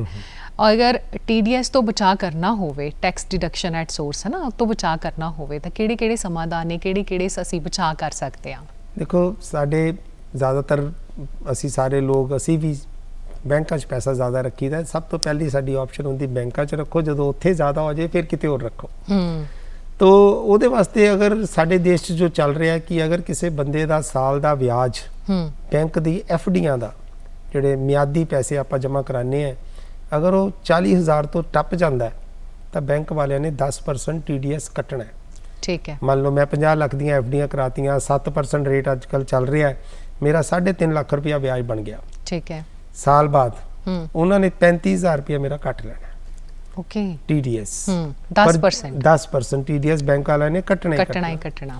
तो हाँ, और ਜਦੋਂ ਕੱਲ ਨੂੰ ਮੈਂ ਆਪਣੀ ਰਿਟਰਨ ਭਰਨੀ ਹੈ, ਮੇਰਾ ਬੈਂਕ ਦਾ ਵਿਆਜ 3.5 ਸੀ, ਇਨਕਮ ਮੈਂ ਪੂਰੀ ਸ਼ੋ ਕਰ ਰਹੀ ਹੈ, ਉਹਦੇ ਤੇ ਦੁਬਾਰਾ ਟੈਕਸ ਕੈਲਕੂਲੇਟ ਹੋਏਗਾ ਤੇ ਜਿਹੜਾ ਬੈਂਕ ਨੇ ਪੈਸਾ ਕੱਟਿਆ ਹੋਇਆ ਉਹ ਵਿੱਚੋਂ ਐਡਜਸਟ ਹੋ ਜਾਏਗਾ। ਓਕੇ, ਇੱਕ ਇਮਾਨਦਾਰ ਬੰਦੇ ਨੂੰ TDS ਦਾ ਕੋਈ ਨੁਕਸਾਨ ਨਹੀਂ ਹੈ। ਹਾਂ, ਜਿਸ ਬੰਦੇ ਨੇ ਰਿਟਰਨ ਨਹੀਂ ਭਰਨੀ, ਜਿਨੇ ਉਹਦੇ ਵਾਸਤੇ ਸ਼ਾਇਦ ਨੁਕਸਾਨ ਹੋਵੇ ਕਿ ਉਦਾਂ ਤਾਂ ਉਹਨੇ ਰਿਟਰਨ ਭਰਨੀ ਨਹੀਂ ਤੇ ਉਧਰੋਂ ਉਹਦਾ ਬੈਂਕ ਵਾਲਿਆਂ ਨੇ TDS ਕੱਟ ਲਿਆ, ਉਹ ਤਾਂ ਪਰੇਸ਼ਾਨ ਹੋ ਸਕਦਾ ਹੈ। ਪਰ ਜਿਸ ਬੰਦੇ ਨੇ ਇਮਾਨਦਾਰੀ ਨਾਲ ਰਿਟਰਨ ਭਰਨੀ ਹੈ, ਉਹਨੂੰ ਬੈਂਕ ਜਿਹੜਾ TDS ਕੱਟਦਾ ਉਹਦਾ ਕੋਈ ਨੁਕਸਾਨ ਨਹੀਂ ਹੈ। ਕੱਲ ਨੂੰ ਜਦੋਂ ਉਹਦਾ ਫਾਈਨਲ ਟੈਕਸ ਬਣਨਾ, ਉਹਦੇ ਚ ਉਹਨੂੰ ਉਸ ਪੈਸਾ ਮਾਫ ਹੋ ਜਾਏਗਾ। ਨੌਕਰੀ ਪੇਸ਼ੇ ਵਾਲੇ ਨੌਕਰੀਆਂ ਕਰਦੇ ਆ, ਉਹਨਾਂ ਦੇ ਸਾਰੇ ਜਿਹੜੇ ਮਾਲਕ ਹੁੰਦੇ ਆ ਉਹ ਟੈਕਸ ਕੱਟਦੇ ਆ, ਕੱਲ ਨੂੰ ਐਡਜਸਟ ਹੋ ਜਾਂਦਾ, ਉਹਦੇ ਚ ਕੋਈ ਨੁਕਸਾਨ ਨਹੀਂ ਐਸਾ ਜੀ। ਬਾਕੀ ਹਾਂ, ਬਚਿਆ ਜਾ ਸਕਦਾ ਇਹਦੇ ਚੋਂ ਵੀ ਜਿੱਦਾਂ ਇੱਕ ਘਰ ਚ 2 ਬੱਚੇ ਹੈ, 18 ਸਾਲ ਤੋਂ ਉੱਪਰ ਹੋ ਗਏ ਹੈ, ਮਦਰ ਫਾਦਰ ਹੈ, ਸਾਰੀ ਇਨਕਮ ਉਹਦੇ ਫਾਦਰ ਨੇ ਆਪਣੇ ਨਾਮ ਤੇ ਰੱਖੀ ਹੋਈ ਹੈ, ਉਹਨਾਂ ਨੂੰ ਅਸੀਂ ਸਲਾਹ ਦਿੰਦੇ ਹਾਂ ਕਿ ਤੁਸੀਂ ਇਹ ਜਿਹੜੇ ਬੱਚੇ ਦੇ ਨਾਂ ਤੇ ਕੁਝ ਪੈਸਾ ਟ੍ਰਾਂਸਫਰ ਕਰਕੇ ਤੁਸੀਂ ਆਪਣਾ ਟੈਕਸ ਬਚਾ ਸਕਦੇ ਹੋ। ਬਹੁਤ ਹੀ ਵੱਡਮੁੱਲੀ ਜਾਣਕਾਰੀ ਦਿੱਤੀ ਔਰ ਬਹੁਤ ਇਹ ਸਾਡਾ ਡੀਪ ਜਿਹਦਾ ਸਬਜੈਕਟ ਹੈਗਾ ਔਰ ਜਿੰਨਾ ਵੀ ਇਹਦੇ ਵਿੱਚੋਂ ਗਹਿਰਾਈਆਂ 'ਚ ਜਾਓ ਉਨਾ ਹੀ ਕੁਝ ਤੁਹਾਨੂੰ ਲੱਭਣ ਨੂੰ ਜਿਹੜਾ ਹੈਗਾ ਮਿਲੇਗਾ। ਸੋ ਤੁਸੀਂ ਬਹੁਤ ਵੱਡਮੁੱਲੀ ਜਾਣਕਾਰੀ ਸਾਡੇ ਸਾਰਿਆਂ ਨਾਲ ਸਾਂਝੀ ਕੀਤੀ। ਤੁਹਾਡਾ ਦੂਰਦਰਸ਼ਨ ਤੇ ਆਉਣ ਤੇ ਬਹੁਤ ਬਹੁਤ ਥੈਂਕ ਯੂ। ਬਹੁਤ ਬਹੁਤ ਧੰਨਵਾਦ ਜੀ। Thank you very much. Thank you.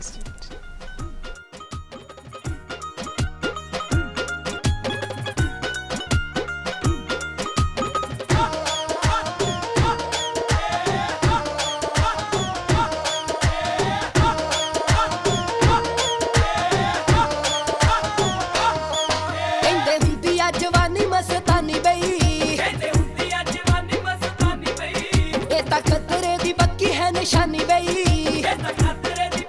निशानी बई जिद्दा बिजली अरश दी कड़ के